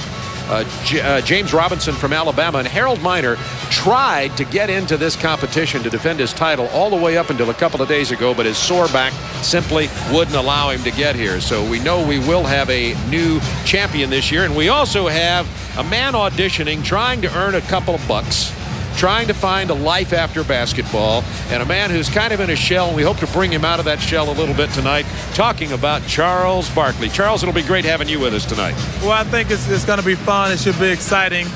But you want to talk about dunking, the guy here, Mr. Dominique Wilkins. If you want to talk about dunking, you need to ask him. Dominique, what do you think of tonight's competition? I think tonight's competition is going to be different this year. I was looking forward to Harold Miner coming back during the dunk contest, but J.R. Ryder is my favorite right now. Well, you know, I got another guy here who's quite a dunker himself. The guy's probably the best player in the league right now. Should deserve the MVP so far, Mr. David Robinson. Let me get that money to you, man. I'm just glad. I'm glad, man, these guys can go. I like J.R. Ryder. I got to like him. He makes it look so smooth, but Sean Kemp, he's got a lot of power. So you going with? I got to go with Ryder. Okay. Dominique, who are you going with? I got to go with Ryder, even though Sean Kemp's my guy and everything, but Ryder, he kind of scares me. Do you think that the judges will be influenced by the crowd, noise they're going to be making for Isaiah Ryder? Well, hopefully the crowd won't, be biased. Of course, I know he's playing at home, but hopefully they'll judge it fairly. All right, I'm going to go with Sean Kemp. Let's go back to Bob now. Charles, I have a question for you. Can I ask Charles a question? I've wanted to ask him this for the last 7 or 8 years, and that is why Charles Barkley never entered the slam dunk competition. Why, Charles? Well, I think it's too hard on your body, to be honest with you, Bob. A lot of dunking is really hard on your knees. Okay, Charles, thanks for the honest answer as usual. Now let's go to the introduction. Here's Bill Westland. This talented rookie starred in the high jump in high school and went on to become the University of Tennessee's all-time leading scorer. He's now a starter for the Detroit Pistons, Allen Houston. Making his 4th appearance in the Gatorade Slam Dunk Championship, this 6'10" dunking machine is one of the NBA's hottest young superstars. An all-star from the Seattle Supersonics, Sean Kemp. This tenacious forward once won a slam dunk contest on a 12-foot basket. He's one of the NBA's top rookie rebounders from the Indiana Pacers, Antonio Davis. This rookie point guard has made valuable contributions off the bench for the Portland Trail Blazers. He stands just 6'1", but jams with the best of them, James Robinson. One of the NBA's best backup point guards, playing on one of the league's hottest young teams. Tough on the perimeter and explosive near the basket, from the Denver Nuggets, Robert Pack. Finally, making his Gatorade Slam Dunk Championship debut, one of the most exciting rookies in the NBA. He's been entertaining fans in this very arena since the start of the season. From your own Minnesota Timberwolves, Isaiah Ryder. Ladies and gentlemen, the participants in the 1994 Gatorade Slam Dunk Championship. So from David Thompson and Julius Erving to Robert Pack and James Robinson. Here are the rules. 2 rounds in the first round, 90-second showcase. They'll get 1 score by the judges, a minimum of 3 dunks or as many as possible if they choose in that first round. And the players also have chosen music to go along with the routine. In the finals, it'll be the best of 2 dunks, but only 1 dunk will count in the finals. And after the first round, the top 3 will advance to the finals. So this year, a smaller field and also a little bit change in the routine. Each round, of course, scored separately, and there'll be a 50-point maximum. So that's basically how it is. The prize money in this, $20,000 goes to the winner. Last year, Harold Miner donated his prize money to charity, and I think we're going to see that becoming a trend, because for these young players, for the most of them, they're millionaires anyway, and this money is change to some of them, but they are donating it to charity in most cases, which I think is certainly a good sign. The judges here tonight, well, an all-star lineup. Julius Erving, Maurice Lucas, George Gervin, Paul Silas, Calvin Murphy. Calvin down on the right side there. You see Mo Lucas on the left. And Paul Silas there, the second from the right. Craig Sager in our picture will be talking to some of the competitors. And our first competitor tonight will be Robert Pack. Out of Southern Cal, playing for Denver Nuggets now at 6'2". The players drew for the order of dunking tonight, and it'll be Robert Pack, James Robinson, Allen Houston, Isaiah Ryder, Antonio Davis, and Sean Kemp in that order. So first of all, just remember that there is a 90-second routine that'll be happening here. There was a minimum of 3 dunks. Once the music starts, the player has 90 seconds. Then he'll be judged on that total package and get 1 score from our panel of judges. A change in the slam dunk competition. The clock hasn't started yet. It is now starting. Robert Pack, who played in the same backcourt with Harold Miner.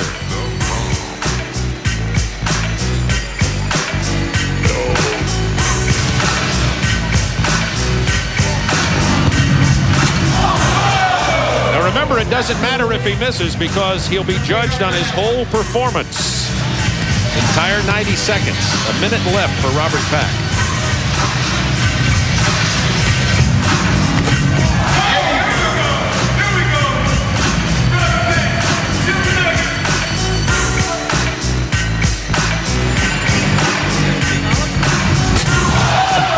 Oh, 6'2", throwing that down with power.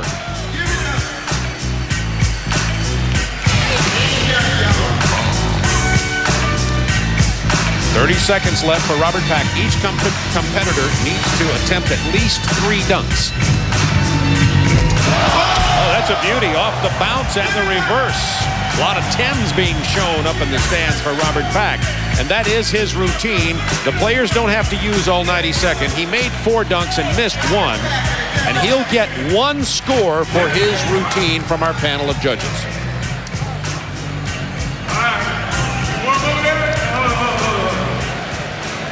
All right, Charles, how about these replays? Give us a view of your opinion here. Bob, you know what's amazing about, do you give a guy, this is a small guy who do amazing dunks, and is he going to get his justice? Because I think it's more difficult to do the dunks Robert has done because of his height. Obviously, a big guy can do these dunks a lot easier. So I think it's up to the judge's discretion whether you give a guy credit for being small doing nice dunks or a bigger guys. Well, there's the score, Charles. You see it on the screen for the first round. That's a score for his entire performance of 42 with a maximum out of 50. I think those scores are kind of low. Those are hard dunks because of his size. I agree with you, Charles. I tell you, he had power and he had creativity and he had a nice style to it all.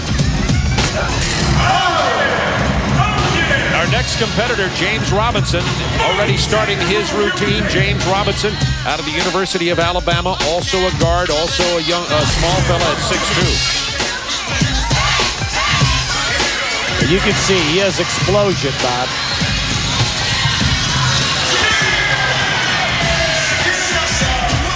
Yeah, he's kind of an underdog favorite here for some of the crowds of people who have seen this youngster play in college.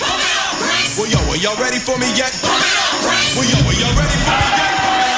Well, here I go, here I go. 47 seconds, a minimum of 3 dunks per competitor. They can throw it down as many times as they want in their 90-second routine.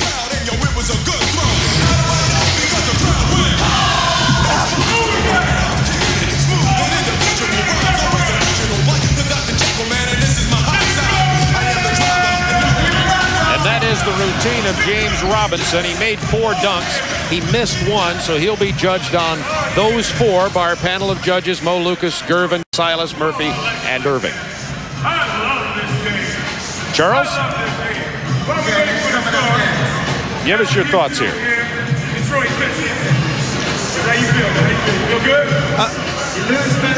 Well, I tell you what, James Robinson wasn't good as Robert Pack.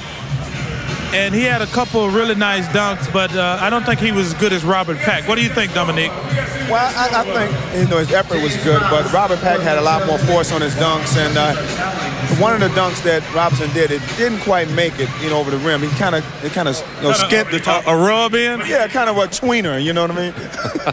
A rub-in tweener. There you hear it from the men themselves. Robinson, you fellas were right, Charles. You see, he got a 39. And next up now, this is the man who is replacing Harold Miner, whose back did not allow him to participate. Allen Houston, who played at the University of Tennessee, now with the Detroit Pistons, known more for his outside game. But remember, Allen Houston was a high jumper in high school, did win a slam dunk competition when he was in high school. And let's see what his 90-second routine is. And by the way, Doug Collins, the winning coach in the rookie game, has joined us here. Congratulations, Coach. Nice to see you guys. Okay. We thought last year that the judges were tough on people because they want the energy, the originality, and the creativity. They want to see it all. Then they hang you up with that thing called power. They want the power. You saw Patrick Ewing, Dikembe Mutombo on the sideline. All the All-Stars turn out for the slam dunk competition. Scottie Pippen.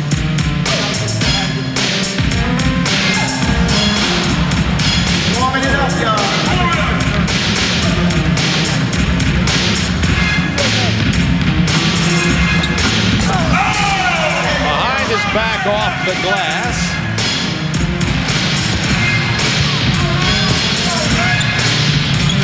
Off his head. I see chuckles from the judges. I don't know if that, and of course from the All-Stars who are on the sideline. Charles Barkley, give us your thoughts on Allen Houston. Well, I don't know if he's going to win, but that was the most original dunk I've ever seen that bounced off the head. That was great. Off the backboard, first of all, for the jam. But the one that really got the judges excited was the dunk off the head, and that puts him in second place right now. The judges are giving Allen Houston a 41-5. So Robert Pack with a 42, James Robinson with a 39, and a 41-5 for Allen Houston. And remember, out of these 6 competitors, 3 will advance to the finals. There you go in the first round. The scores, you see what Ryder, Davis, and Kemp have to beat. And up next, this is the man on draft day who guaranteed a win. And Doug, you said you were going to play him till he dropped. How are his legs? I think he's okay. I think he's all right. I talked to him, and he and Antonio Davis, I think they're going to be okay. Now, he's got an opportunity here because he's got the crowd already behind him, and if he gets them excited with the first couple dunks, he should be in good shape. And Charles, both David and David Robinson and Dominique have selected this one to win. I think he's got a good point, because I think the judges are going to be influenced by the crowd. Hey, Charles, this is Doug. Looked like Allen Houston bounced that ball off your head when he dunked it that time. It would have bounced higher off my head. Isaiah Ryder.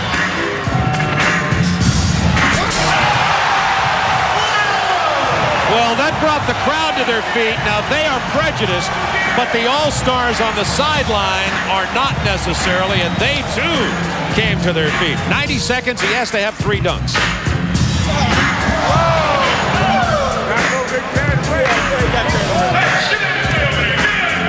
Look at the look on the faces of the players. See Kevin Johnson.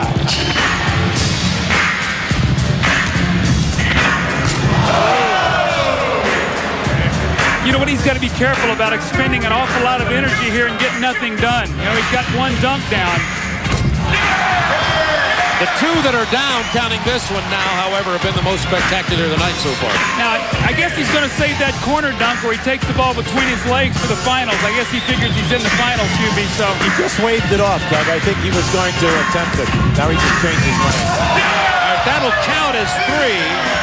But he better get in another big one if he wants to move into the finals here. 20 seconds left. When they say power, they also want it to be clean.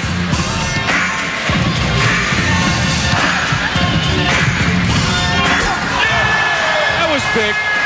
Well, I like that because everything else he did was bouncing the ball off the floor. And this is something a little different, Hubie. Well, last year, anybody who bounced, they would give low scores. Yeah. Charles Barkley, what do you and your compadres think about that? What do you think, David Robinson? He played the crowd for all it was worth, boy, but he's got some ups. Dominique? He reminded me of myself when I was younger. He looked good. Dominique said it best. He reminded him of himself when he was younger. Not quite yet, Dominique. No, I don't think so.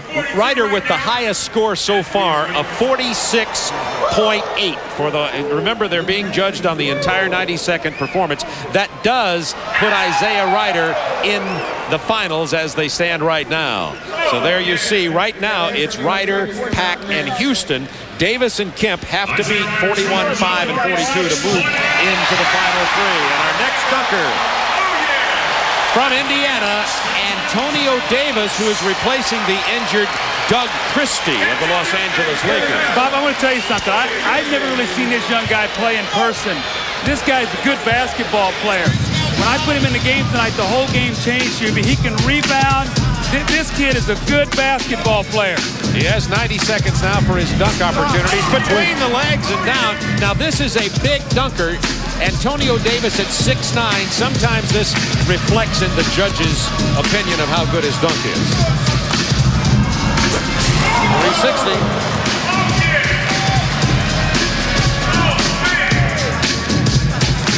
See some of the All-Stars on the sideline holding up their scores. Antonio Davis played 20 minutes in the rookie game also. So well, I had to have him out there, Bob. He was good. I'm telling you, I really like his game. He's got power. He's got good hands. You know, it's tough sometimes, Hubie, for the big guys to do some of the creative things the guards can do because they can't handle the ball as well. Oh, windmill two-handed jam by Antonio Davis. Now this guy is powerful. He's making it look too easy. Yeah. And that's the routine for Antonio Davis. He only used up less than a minute of his 90 seconds allotted time. Let's see what the judges think of that. Charles Barkley, how about your opinion? He did some nice dunks, but I think because of his size, they're not going to give him really, really high scores. I think he's going to get penalized because of his height. Those dunks aren't easy, but the judges will consider them easy because of his height. You know, Charles, don't you think it's hard sometimes for the big guys to do some creative things off the dribble that the smaller players can do? I think it's, the judges do penalize the big guys if they don't do something really, really fancy. As you see, Charles, on our screen there, Davis and Robinson have been eliminated. The three who are now advancing to the finals, as of now, are Ryder, Pack, and Houston. But Shawn Kemp is next up, and he is the favorite in the eyes of some of the folks. He's been my favorite for 4 years. You know, it's about time for him to come through here tonight. Kemp needs at least a 41-5 from the judges. This is on his first attempt. I'll remind you once again, 90 seconds for the players. They must attempt at least 3 dunks.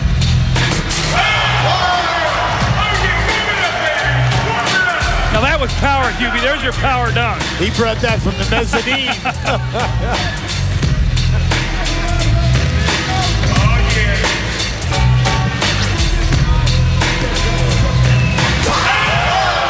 Another big one from Shawn Kemp at 6'10".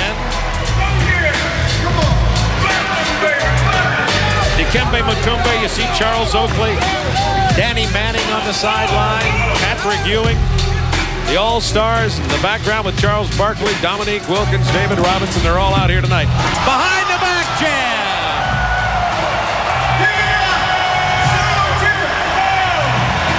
See, there's a little charisma there. Shawn Kemp walking off to a standing O. Charles Barkley, tell us about it. Well, I can't get a word in because Gary Payton is the biggest cheerleader in the world over here. Shawn Kemp is definitely going to be in the finals. And it's going to come down, I think, to him and Isaiah Ryder. It's going to be a two-man race. Those guys are definitely the two best, with Robert Pack coming in a close third. Shawn Kemp with power throwing it down. So let's see who has advanced here. The three in white have advanced. It is Ryder, Kemp, and Pack who will advance to the finals. 2 dunks each. They'll be graded on their best, and we'll be right back with the final round. For the slam dunk competition here tonight, our 3 finalists are Isaiah Ryder, Shawn Kemp, and Robert Pack. And they will go in reverse order of their total points. That means Robert Pack will go first. The rules are simple. Each player has 2 dunks, no replacement dunks, and only the best dunk will count.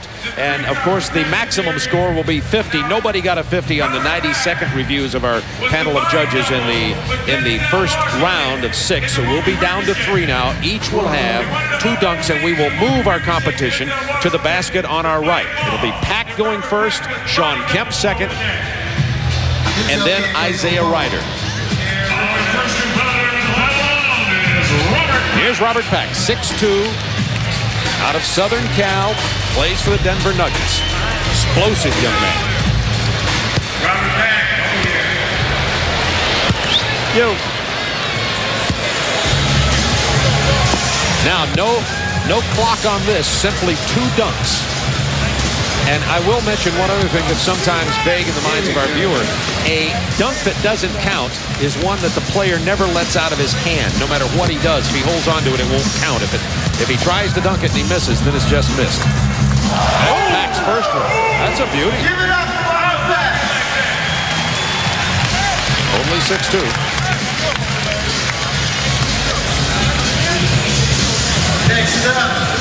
Next up will be Sean Kemp. Let's have a look at the Charles Barkley. What do you think about the Robert Pack dunk attempt? I tell you, Robert Pack is, unfortunately, I don't think he can win, but I think he might have been the best dunker here.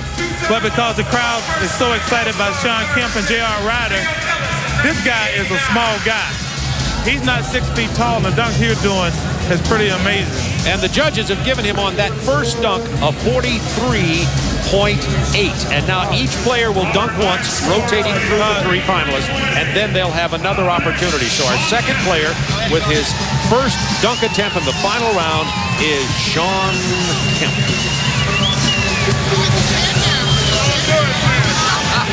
Charles, give us the play-by-play on this one. Well, he's getting all limber. I think he's going to do something good.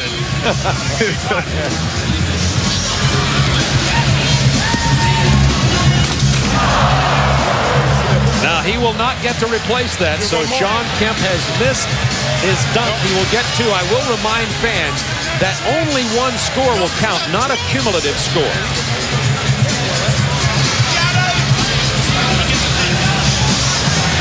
Lost the handle on it. Charles, could you see that? You know, I think Sean Kemp is like me. I cannot palm a ball, and he can't either. And I think it just slipped out of his hand. Anytime I try to dunk, I try to use 2 hands or cuff the ball. And I think the same thing happened to Sean on that situation. The ball just slipped out of his hand. So on the missed dunk, Sean Kemp got a 25. But now remember, it's only 1 score that counts, so you'll just throw that out. And the number to beat right now is 43.8. And here's the local hometown favorite, Isaiah Ryder. If he does that corner dunk where he takes the ball between his legs and comes up around the basket, that's his signature dunk that he made famous last year in the NCAA dunk contest. As he's moving the shot clock, the cameraman, and the Gatorade containers, Isaiah's also an interior designer here at the Target Center. Here we go, Isaiah Ryder. I think that's the one he wraps under his leg. Isaiah is 6'5". He's not happy with the setup over there right in front of Scottie Pippen. Let's see if he asks Scottie Pippen to move. I doubt that. Scottie Pippen got 3 NBA championship rings. He can't ask him to move. Good point, Charles. Oh, between his legs. How about it? Charles Barkley, what do you think? Oh, my God. That might be the best dunk I ever seen. That was awesome. Oh, we got a winner. Let's see what the judges give him. Remember, the high score is the one that'll win out of all the dunks here. A 49 from the judges. Hey, guys. Yes, Charles.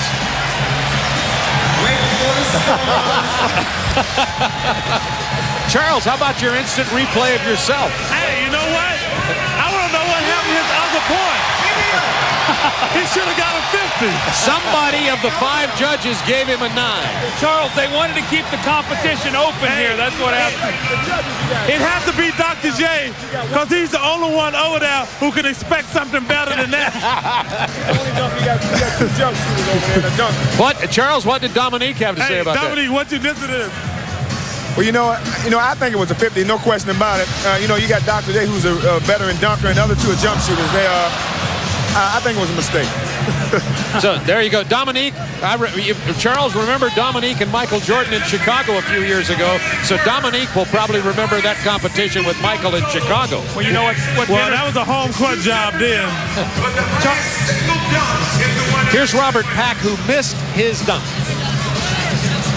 So he has only the 43.8 to go with. That means Ryder has already eliminated Pack, and Sean Kemp's dunk here has to beat 49 or Isaiah Ryder will win the Gatorade Slam Dunk Championship. So it's all down to Sean Kemp's final dunk.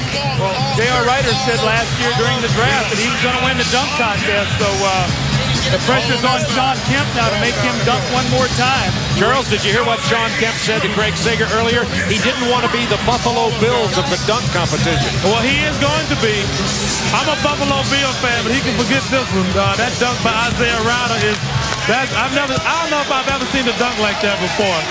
That was awesome.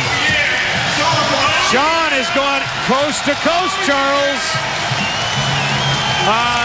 I think the judges have seen this dunk a lot, and I don't think they'll give him a 50 on it.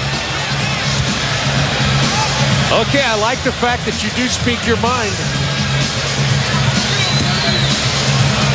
Sean Kemp. The title is eluded him 4 times.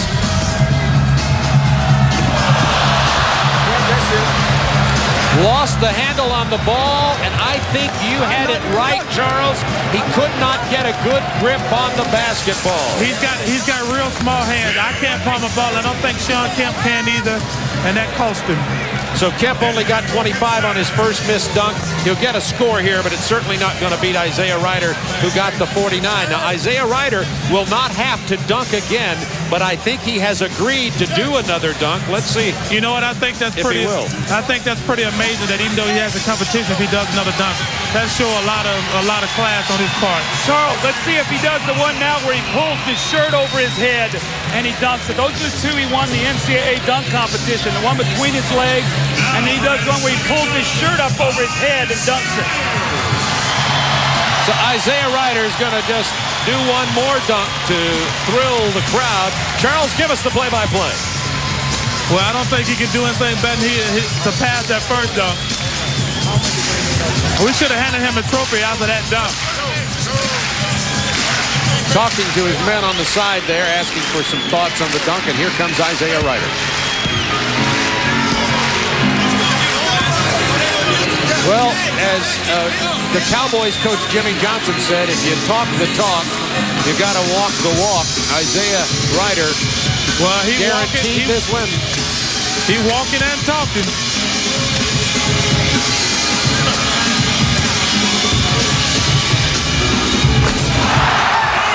Well, that left no doubt in the minds of anybody here at the Target Center. The hometown favorite, Minnesota Timberwolves, who haven't, Charles, had much to cheer about this year, have something to cheer about now. Well, I tell you what, he put on a great performance. And I guess now next year the game's in Phoenix, we got to get somebody who's a good dunker so we can steal it at home, too. They gave Isaiah Ryder a 47 on that one, but it was his first dunk. This one that won the competition with a score of 49. Back with the AT&T long distance shootout after the trophy presentation, right after this. Our Saturday night at the Target Center in Minneapolis, Minnesota, our champion Isaiah Ryder, and we're ready for the trophy presentation at center court now. Let's go to PA announcer Bill Westland.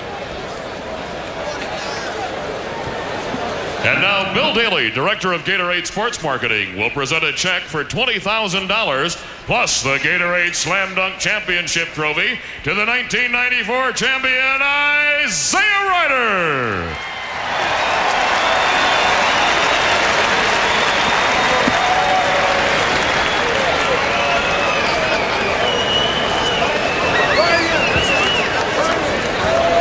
There's your champion, Isaiah Ryder, with a baseline from out of the corner between the legs jam.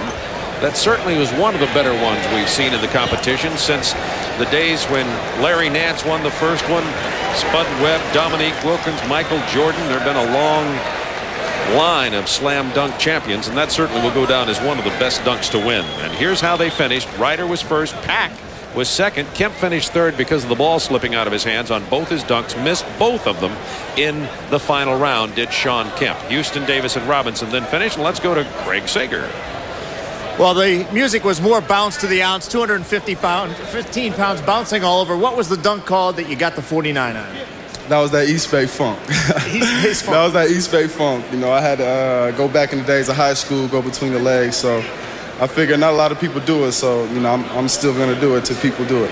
Dominique Wilkins won this thing twice. We asked him what he thought about your performance. He goes, he's a young me. Charles Barkley said that's the greatest dunk he ever saw. That's shocking. You know, I'm really grateful that they said that. They're all-stars. They're well-respected by me. I've been watching them since I was young. So I really appreciate them, you know, giving me a compliment like that. You said at the draft you're going to win the slam dunk. You came up, you lived up to the billing. What now? Obviously in Minnesota, you're not going to be in the spotlight all the time, not in the playoffs. What does this do for you? What does this do for this franchise? For me, it's a personal satisfaction. You know, our team is a lot better than last year. We're getting a lot better. We got a second half to look forward to. But personally, I have to be happy with this, you know. When I was drafted, I bragged and said I was going to win it, and I backed up what I said. So, you know, I got to love myself for that. The crowd has to love you, too. All right. All right. You love yourself. You make great predictions. You said you're going to win it. What about this team? Give me some prediction about the Minnesota Timberwolves. Oh, we're all right. We're all right. We're going to get a lot better. We lost, I would say, 7 to 10 close games.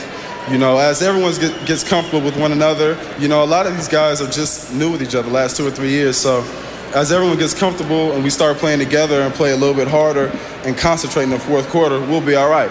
I'm going to do my part. I know that. Well, you lead all rookies in the play of the day on CNN. I know that. Now you got the big one. Good luck, and maybe next year you'll be playing in the real All-Star game. All right. Thank you. Appreciate it. All right, Minnesota. Isaiah Ryder. Thank you, Craig Sager, our slam dunk champion with a 49 on the East Bay Funk. Charles Barkley, your first year as our commentator on this. What do you think about it? Do you still believe it was the best one you've ever seen? I think that's one. If not, it's one of the best I've seen. Bob, I'll explain to you later what East Bay Funk is. Thank you, Charles. You know. I didn't speak East Bay Funk, so I would take the translation would be helpful. You can't fake the funk on a nasty dunk. Is that what they say? Well, thank you. You're going to stay with us for the three-point shootout too, right? Yes, I am. I'm a great three-point shooter. I know it. I've often wanted you to be in that too. The intellect and the insight and the incredible intelligence of Charles Barkley will join Doug Collins, Hubie Brown, when we return to the Target Center. Tonight, you're looking at the Mall of America located in Bloomington, just outside Minneapolis, the largest fully enclosed combination retail and family entertainment complex in the United States. It's the third largest tourist attraction in the country. 400 stores, 4.2 million square foot facility, 30 restaurants, and how about this? Yesterday, 92 couples were married right there in the Mall of America. No wisecracks on that. That was just a bit of information we're passing along. Doug, congratulations, first of all. Let me be the first to shake your hand. You're probably the last on the winner of the winning the rookie game.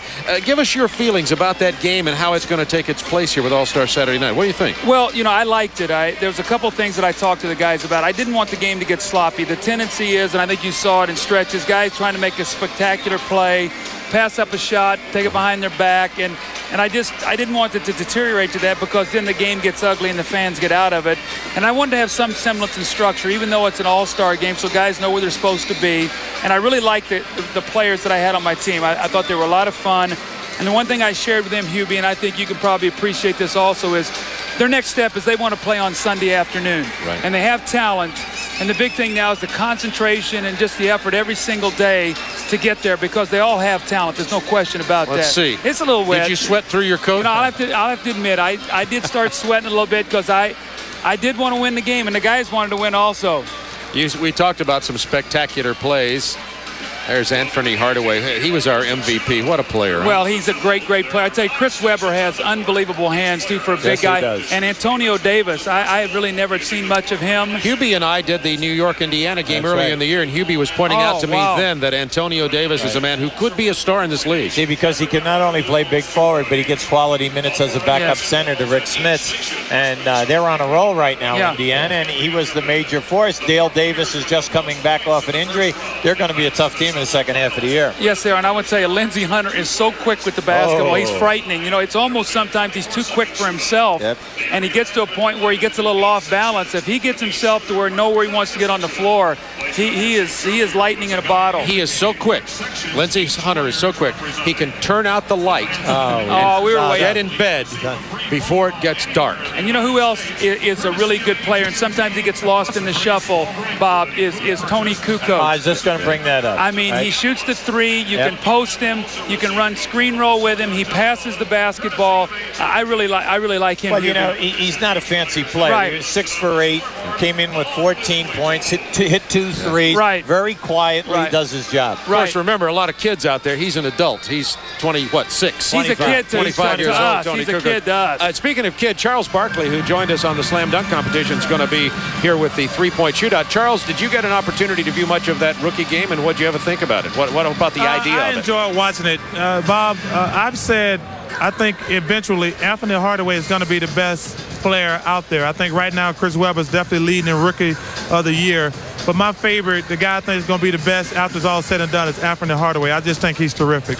Well, that's high praise coming from the MVP of the All-Star game last year, Charles Barkley. We're going to ask Charles about how his injury, by the way, is coming along, which has prohibited him from playing tomorrow, and given him to us for his color commentary when we return to the Target Center in Minneapolis.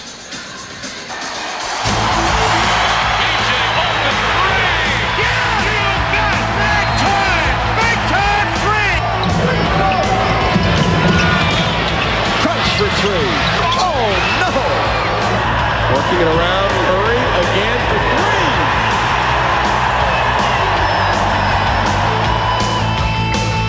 I know what you're feeling, though we're far apart. I hear you in my heart. You know the way to make this heart rejoice. The real you coming through, your true voice. As one goes forth to unearth new treasures, one mustn't let primordial perspiration mess with one's style. Consider this powerful discovery. New Right Guard Pure Power Clear Gel. An astoundingly clear gel. Thus, it goes on clear without any flaky white stuff, protecting one powerfully. For when it comes to protection, one shouldn't mess around. New Right Guard Clear Gel. Anything less would be uncivilized.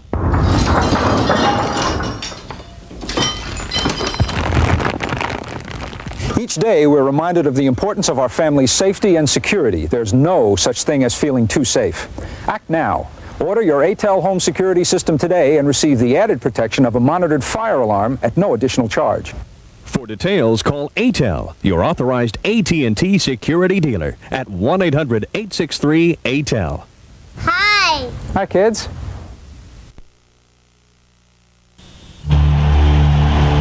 International superstars, world titles, and just plain butt kicking. Sunday, February 20th is Super Brawl Sunday. And what makes this one special? Double Thunder Cage. WCW presents Super Brawl 4.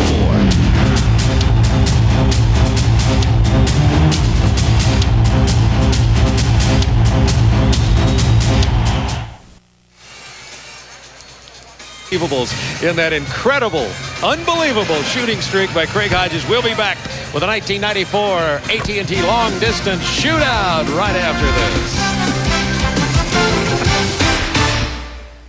this. Nerves of steel in claiming his first AT&T Long Distance Shootout Championship, making an incredible 68% of his shots. Among those out for his title are 1989 winner Dale Ellis, the NBA's all-time leader in three-point field goals.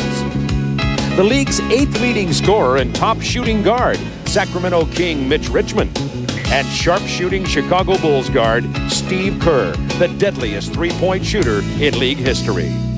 Who will take the title as the NBA's best three-point shooter? Target Center, sellout crowd, Minneapolis, Minnesota. We are having a party on All-Star Saturday night. Outstanding, exciting Chic Rookies game, the Gatorade Slam Dunk, and now the AT&T Long Distance Shootout. Let's meet the competitors. Here's the PA announcer, Bill Westland.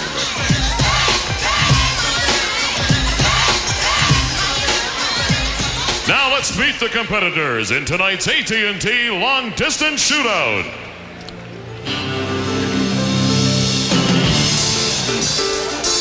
First, the sharpshooting guard has the highest career three-point percentage in NBA history. He leads the league in three-point shooting this season. From the Chicago Bulls, Steve Kerr. Standing a mere 5 feet 11, he sparks the Philadelphia 76ers offense as a starter for the first time in his career. The NBA's 1992 regular season three-point shooting champion, Dana Barros. This 11-year veteran began the season with more three-point field goals than any player in NBA history. He won the 1989 AT&T Long Distance Shootout. From the San Antonio Spurs, Dale Ellis. He led the NBA in three-point shooting last season, helping his team to his third consecutive NBA championship. This year, he's an all-star for the first time. From the Chicago Bulls, B.J. Armstrong. This two-time All-Star finished third in the 1992 AT&T Long Distance Shootout. He leads all NBA guards in scoring this season, representing the Sacramento Kings, Mitch Richmond. One of the best sixth men in the game, this sweet shooting guard provides instant offense off the bench for Charlotte. He's the Hornets' top career three-point shooter and all-time leading scorer, Del Curry. This young point guard is having the finest season of his three-year career. He ranks among the league leaders in steals, assists, and three-point shooting. From the Milwaukee Bucks, Eric Murdoch. And finally, the defending champion. After winning the AT&T Long Distance Shootout last season, he set a record with 6 three-pointers in the 93 NBA All-Star Game. Representing the Cleveland Cavaliers, Mark Price. Mark Price, the defending champion, and you've met the 8 competitors now. Let's take a look at the rules of the long distance shootout. 3 rounds, each scored separately. The scores do not transfer one round to the other. It's important to remember that.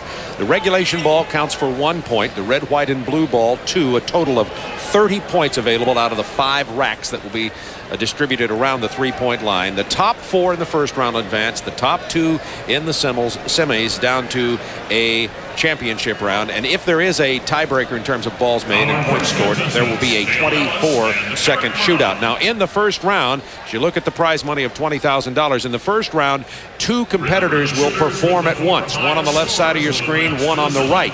They'll each have 60 seconds. Doug and Hubie will each select. I guess Doug will ask you to do the left side and Hubie the right side, since that's how you're sitting here at the table.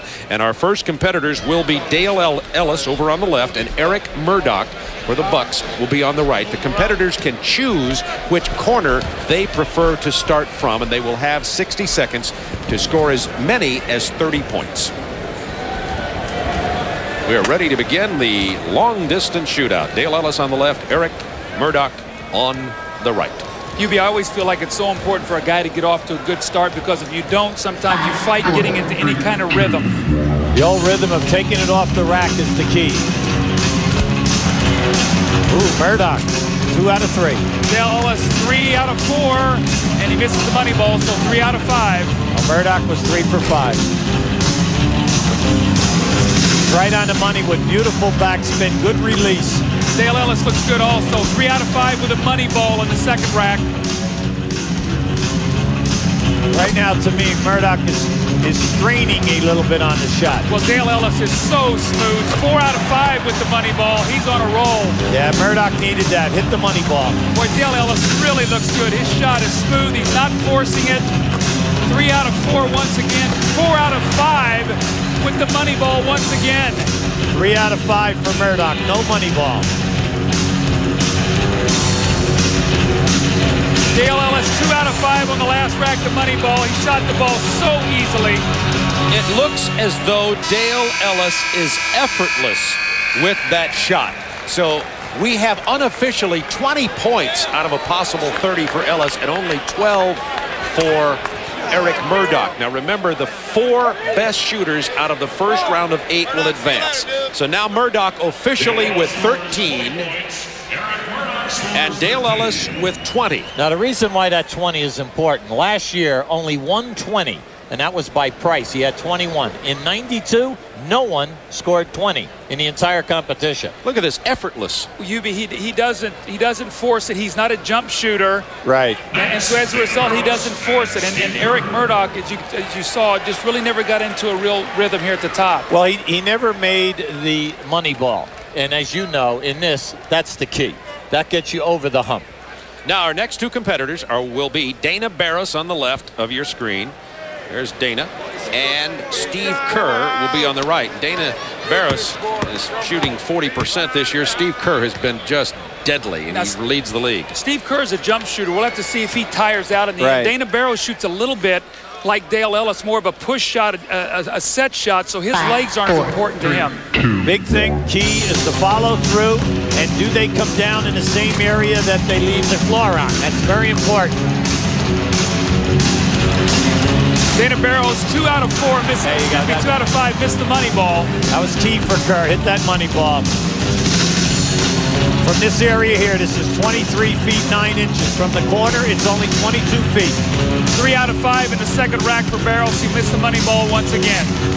Kerr needs to come on strong. He needs a strong thing right here from the top. 3 for 3. 1 out of 5 at the top for Barros.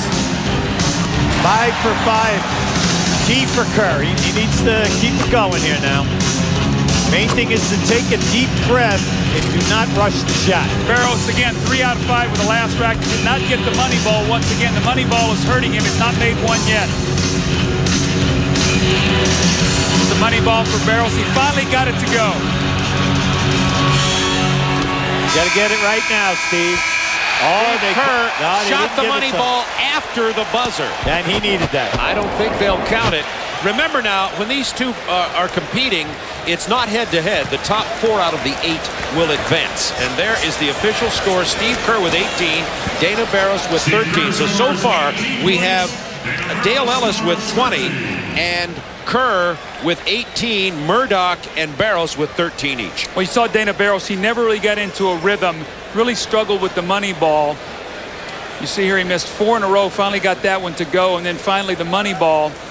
That was the only money ball he made with all 5 that he shot. Well, this is where Steve Kerr picked up his confidence. You can see it's an effortless shot for him right from here, right from the top, facing in. He goes 5 for 5 from this spot. Now you're seeing he is elevating, and this will see whether the fatigue factor will come in if he should get to the finals. But he has a nice follow through.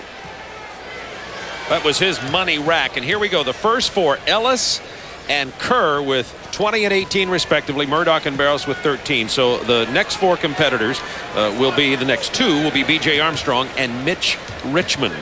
Mitch Richmond, deadly shooter. B.J. Armstrong, however, a good shooter, but I see him making most of his off the dribble. B.J. has struggled a little bit over the last couple of weeks with his 3-point shooting. He was well up over 40%. Has gone through a rut here where he's not shot it as well. Let's see how he's doing tonight. First one looked very good. He got it to go. Made the second one. His shot looked really smooth. Mitch Richmond 1 for 3, 2 for 4.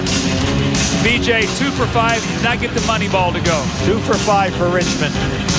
The shot is there, the arc is there, but he seems to be falling back on the shot. B.J. got 1 on this rack and he banked it in. 2 for 5 again for Richmond. 1 out of 5 for B.J. Did not get the money ball. He has an effortless release, but you see, he continues to fall back a little bit. We say that's one of the toughest things in this competition is not to drift on your shot. Now, BJ has not gotten into any kind of rhythm, QB. He's fighting it. He's around the basket, but he's not getting anything clean to go in. Rimmed out 2 in a row.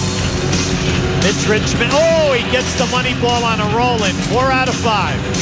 BJ only 1 out of 5 in that last rack, so he needs about 5 in a row here to have a chance. There's 2. There's 3. Richmond 2 for 5 and the money ball. And BJ did not get the money ball off, so he ran out of time. Single digits for B.J. Armstrong, who did continue to struggle, as you pointed out, Doug, and has been in game struggling with his 3 of late. And Mitch Richmond got 13 unofficially, maybe 14. We'll get our official count here in just a moment. The high score so far is 20 points for Dale Ellis. Officially, Mitch Richmond with 12, B.J. Armstrong with 8. And so here's B.J. Armstrong, as you mentioned, struggling. He never got into any kind of rhythm. In fact, the only one he made in this rack, I think it's this one, and he banked it. You see it right there, he banked it. And when that happens, you know you're not around the basket. Well, we keep trying to say it's so difficult when you reach for the ball to get in a comfortable rhythm, and then when you elevate to come down in the same spot and still concentrate on your follow through. Now, Mitch Richmond, he catches this 4 out of 5 here, and the money ball was the key. Now just watch how it grabs the rim up and he gets the lucky bounce. You know, when I watched him warm up, I talked to Bob and I said I thought Mitch Richmond would be in the finals. He looked like to be shooting very well, but he didn't shoot as well in the competition. Like I thought he drifted on the shot, Doug. And as you know, that you can drift and make a couple, but not when you have to shoot as many as 25. Right. Plus also Mitch Richmond stepped on the line on 2 of his makes. You saw the 4 who are leading and the players that have been eliminated now, and we are to the final 2 competitors in the first round. Del Curry will be on the left of your screen out of Charlotte, shooting 40% this year. The defending long-distance shootout champion, Mark Price, on the right. If the game is on the line, I like both of these guys. I do too. Right now. Del Curry has such a quick release. It's a one-piece shot, and his first 2 hit nothing but the bottom of the net. 3 in a row. Right now, Mark Price 2 for 4, and he keeps catching the right side of the rim. 3 for 5 with the money ball. 3 for 5 for Curry. Mark is right on the rim right now. Del Curry struggled with the last rack, only made 1. He is drifting on his shot also. 3 for 5 in the money ball for Price. When he's missing to the right side of the rim. Curry 2 for 5. He got the money ball from the middle rack. He's not getting it out cleanly though, Hubie. He's really drifting. Mark needs a little streak here right now. You can really see Curry fading to his left on his shot. Every one of his shots is missed left. Price 3 for 5 in the money ball. Del Curry got the money ball, I think 4 out of 5 on the last rack. Mark Price 0 for 5 from that corner. It looks like Mark Price may move into the Final Four, the defending champion. We'll get our official score here. We have him for 15 points. We don't know sometimes if the judges rule that a player stepped on the line. Price made 4 money balls and does officially have 15 points. Del Curry with 12. We figure 4 money balls is equivalent of what, 8 shots. I mean, that is big time. Well, that's what we said earlier. It's so key that you take your time on that money ball. QB in the competition, and he didn't see it here, but everything he missed was to the left. He was like moving to the left. Here he stayed pretty square, but most every shot he missed was leaning to the left. Well, the old story, some guys have difficulty taking it out of the rack and then getting themselves positioned properly to elevate and come down in that same spot.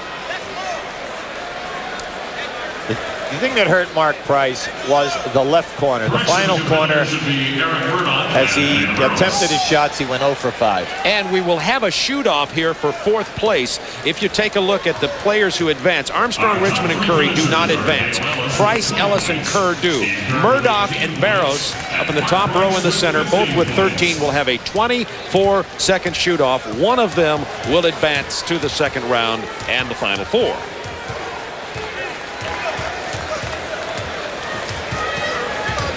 Barros on the left, Murdoch on the right. $20,000 to the winner, Mark Price, the defending champion. It's interesting, Doug, that the point that you brought out at the top is how many guys will take the balls right from the rack on their shooting side, and then how many of them like to reach across their body. I think reaching across the body is difficult because when you bring it back, your elbow sometimes is out on the release. Yes, and it's tough to get your eyes back on the target.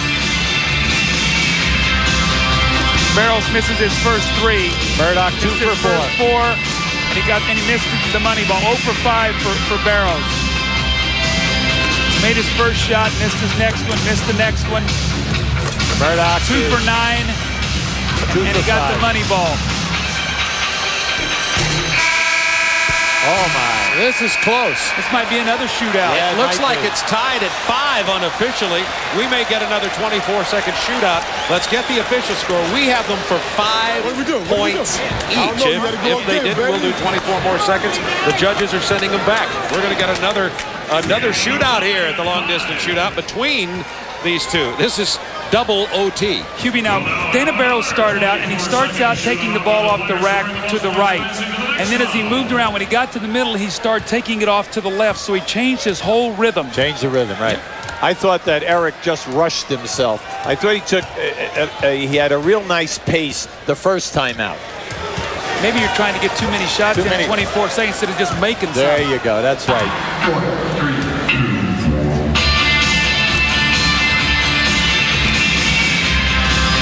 Dana Barrows 1 for 3 from the corner, make it 2 for 4. Here's the money ball, and he gets that 3 for 5. Murdoch 2 for 5 in the money ball. Barrows shooting much better this time. He gets another one from the middle. Here's 2 for 3. 3 for 4. 3 for 5 did not get the money ball from the middle. Now Murdoch 1 for 5 with the money ball. Barrows shot extremely well that time. You could tell that Eric Murdoch was tired, and, you know, this could affect the one who advances, which is going to be Dana Barrows, when we get into the round of the Final Four. So Dale Ellis leads all with 20 points in the first round, and it is Barrows with 9, Murdoch with 7, and Dana Barrows is going to advance to our round of 4 with Ellis, Kerr, Price, and Dana Barrows. Isn't it interesting that they got more the second time around than they did the first? Maybe they shot better when they were tired. Back for round 2 at the Target Center in Minneapolis. AT&T long distance shootout. Back to the Target Center in Minneapolis. We have our Final Four in the long distance shootout. They are Dale Ellis with an effortless performance in the first round. Steve Kerr, Mark Price, the defending champion, and Dana Barrows, who had to go to 2 shoot-offs with Eric Murdoch to make the Final Four. Now these players will shoot one at a time and start in reverse order of their number of points. So Dana Barrows will go first.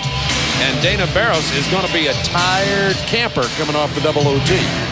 I think the big thing to look for in this round is on the release of the shot to follow the spin of the ball and the follow through. Let's see if the fatigue factor steps in, because if it is, you will not see the hand follow through. The old story, pull a shade or whatever, drop the fingers or reach. And what happens, then your shot gets very flat. It doesn't have a chance to go in.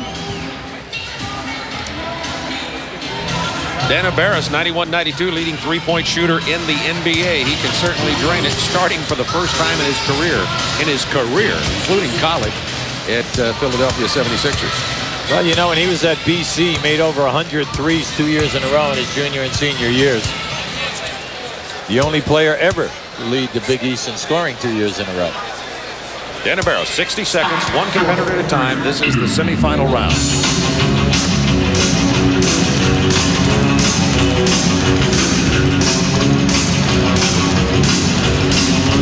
And the money ball goes down for Dana Barrows. 2 out of 5 points out of that bracket. Remember, money ball counts for 2. He's in a nice rhythm here. Yes, he is. And when you bring it back, you have to take that breath there to calm yourself down and relax. See, Hubie, he's going right now. He's taking the ball off his left side now. He started out taking off his right side. So now he's going directly to the rack, and he's shooting it very well. So let's not complain. That's right. That's right. Exactly. It looks like he's starting to lose a little bit of arc on his shot, though. It's getting a little flat. Well, like we say, that's 23 feet, 9 inches. That's a haul. He's got plenty of time. He's got 13 seconds, so there's no need to rush here. That's right. This is the time for him now to take his time and then hit this last money ball. Wow, he shot the ball very, very well. 17 points unofficially for Dana Barris. Charles Barkley, you're with us, and you're a three-point shooter. How about Dana Barris and his performance here being tired, or at least we thought he might be tired after the shootout? Well, he shot really well that round. I don't know if it'll affect him this round, but I think if he makes it to the finals, he might see a little fatigue. But he's doing well so far. Do you have any thoughts about the three-point shooting? If you were to enter it, what you would think about it as we take a look at the replay of Dana Barris here? Well, I think the problem, the guys, they rush their shots. They don't concentrate. I think that's a lot more time up there than you realize. And I think you see some of the other guys in that first round who didn't make it. They were shooting shots too fast. So you're thinking about maybe entering this? Oh, for the right price, I'll enter anything. Do you realize that Charles would be the all-time leading field goal shooter in the NBA if he didn't shoot threes? Doug, I'm trying to diversify my game. I know you are. Just trying to hang on to your job, right, Charles?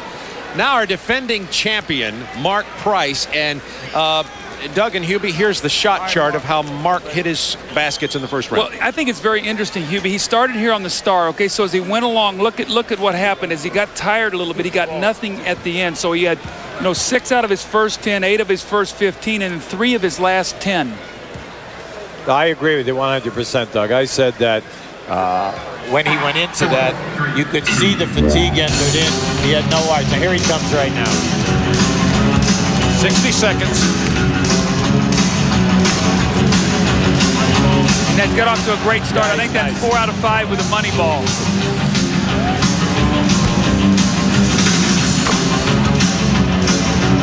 Look at the nice rhythm. Look at the spin on the ball. That's beautiful. Charles Barkley, your thoughts on Mark Price here? Well, it looked like he's shooting the ball really well, but they had a chance to finish him off the first round, and if they did, look like he's warm now. He's a deadly shooter, isn't he? Defending champion Mark Price, draining him. Boy, that's beautiful. He's got plenty of time, 14 seconds to get 5 shots off. He needs to slow himself down here. A little flat.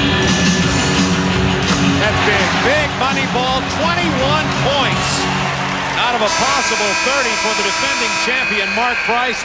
That sends a message to Dale Ellis. He hit 8 in a row during that stretch. Charles? Give us your thoughts on this. They had a chance to finish him off, and they didn't. Now Mark Price is alive and well. Well said. 8 in a row. Check a look at the release here, Doug. Well, look at the follow through and the release on the ball. You see the ball spinning, and when the ball spins up there nicely, it holds its line. When you don't have good rotation, the ball moves around in the air. So when you get the good rotation, it will hold its line, and you're going to use to get a true shot.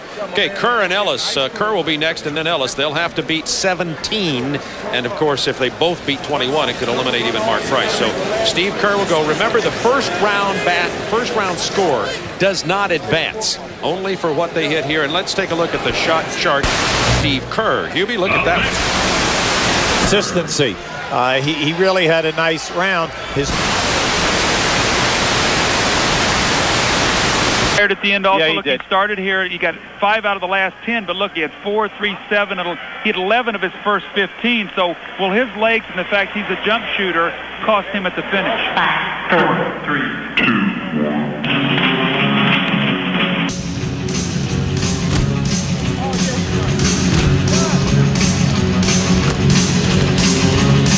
Well, he's got a beautiful shot, too. Beautiful rotation. You see, he starts behind the line and finishes in. So, Hubie, he's doing a nice job of jumping in and jumping forward, not backward. I'm just interested in the arc of the ball, Doug. I mean, he's really bringing down a little bit of range. Yes, yes. Got to get yourself back on track here. That's right. This was so good for him at the first. He got the money ball. He's not relaxing when he's taking it off the rack. He's kind of like pushing it to try to hurry up and make up time. He's just money ball now. 2 out of 5 in that rack. He needs a big finish.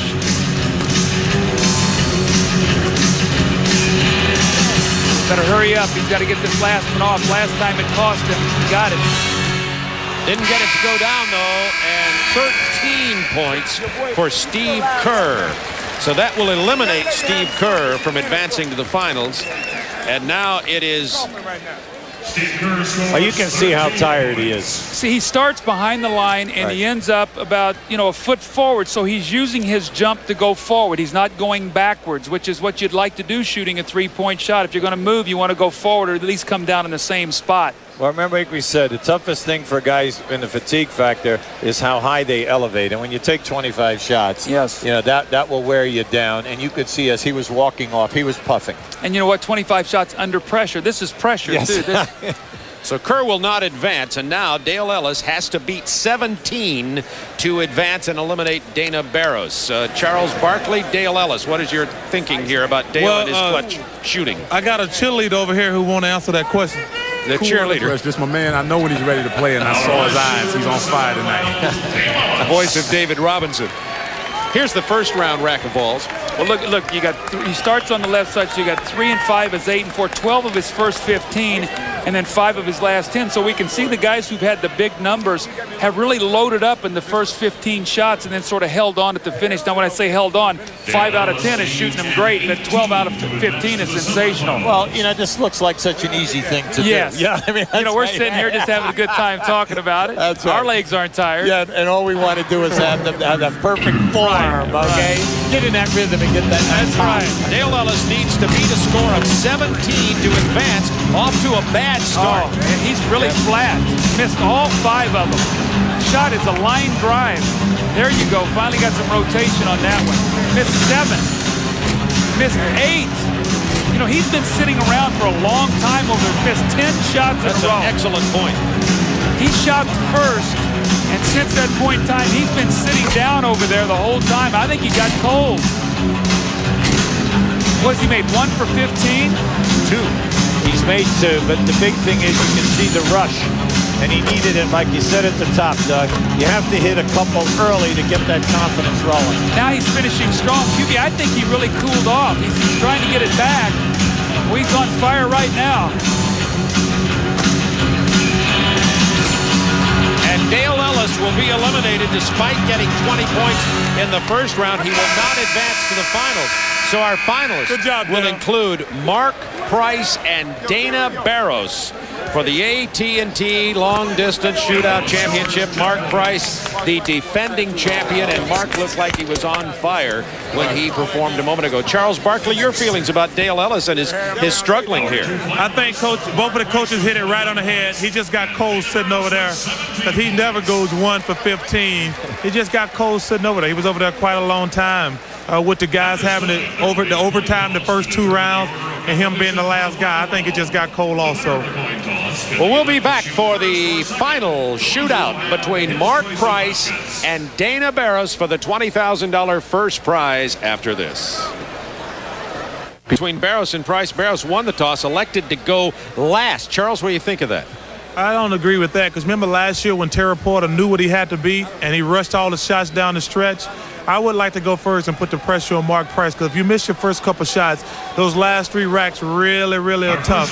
I know when you and Doug Collins play golf together, you like to knock in that first putt and put the pressure on him. Well, right? I'm always putting for bogey. He's putting for double bogey, so it don't matter. Let's go, Mark, baby. Good luck, Mark. Yes, sir.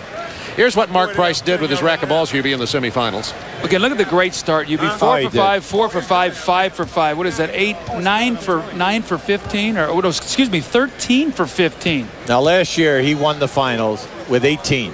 Terry Porter had 17 and 5 shots, and he missed all 5. For the championship, Mark Price.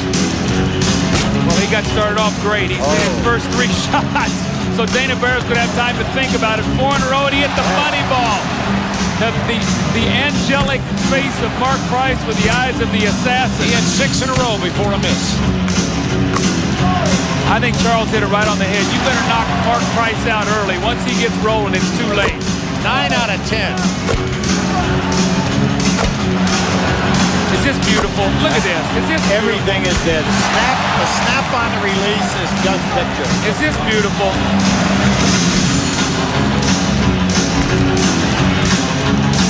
Wow. Mark Mark Price with the money ball again, putting on a show. Look at this. The record is 25 points. Finish it out, Mark. Finish it out. Record. Oh, Mark Price with 24. No record. This is great. People give him a standing ovation. What a shooting display by Mark Price. Charles Barkley, your view on this? Well, two things. Number one, Mark Price was down and they didn't kick him. And secondly, he puts Dana Barros has to get off to a good start. He's definitely going to start feeling some pressure. There's a look at Dana Barros watching. Oh, my. He says, you know what he's saying? Why didn't I go first? At least I wouldn't have to watch this. Yeah, he's got a man's job. Craig Hodges had 25 in 86. Craig had 24 in 91. Larry Bird a 23 in 88. Larry Bird a 22 in 86. So Mark Price ties the second highest score. There you go. Mark hit 20 out of 25 balls as you look at it, including the money balls. Now this is Dana Barros semifinals, and we're ready to go with Dana Barros. But Mark Price 20 out of 25, including 4 money balls. Dana Barros ready to go. I'd like to see him get off to a great start just to stay in it. That's right. He needs a couple here. Has missed his first 3. Little streak here now. There we go, 2 for 5 with a money ball. Gotta put it together. He's still got a chance if he hangs in there. Right.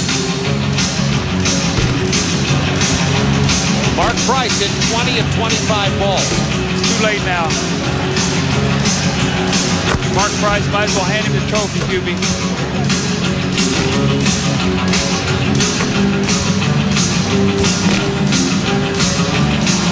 Finish strong, though. Finish strong. Yeah, he needs it. He just cannot seem to put together a little straight.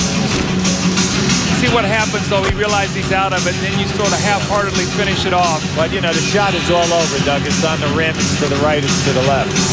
Finishing strongly, however. There we go. Dana Barros hit 2 in a row. Now showing a little bit of tiredness. Here's the final ball, the money ball. Yeah, he got tired. Go down. A lot of front rim there at the end. And Mark Price, as Charles Barkley put it so early, they should have gotten him while he was down, Charles. They didn't finish him off, and he deserved it. He got warm, and he was on fire. 2 years in a row, Mark Price has won this competition. Larry Bird won it 3 years in a row. And now Mark Price will come back next year to try to enter that lofty company. But he is the 1994 AT&T Long Distance Shootout Champion.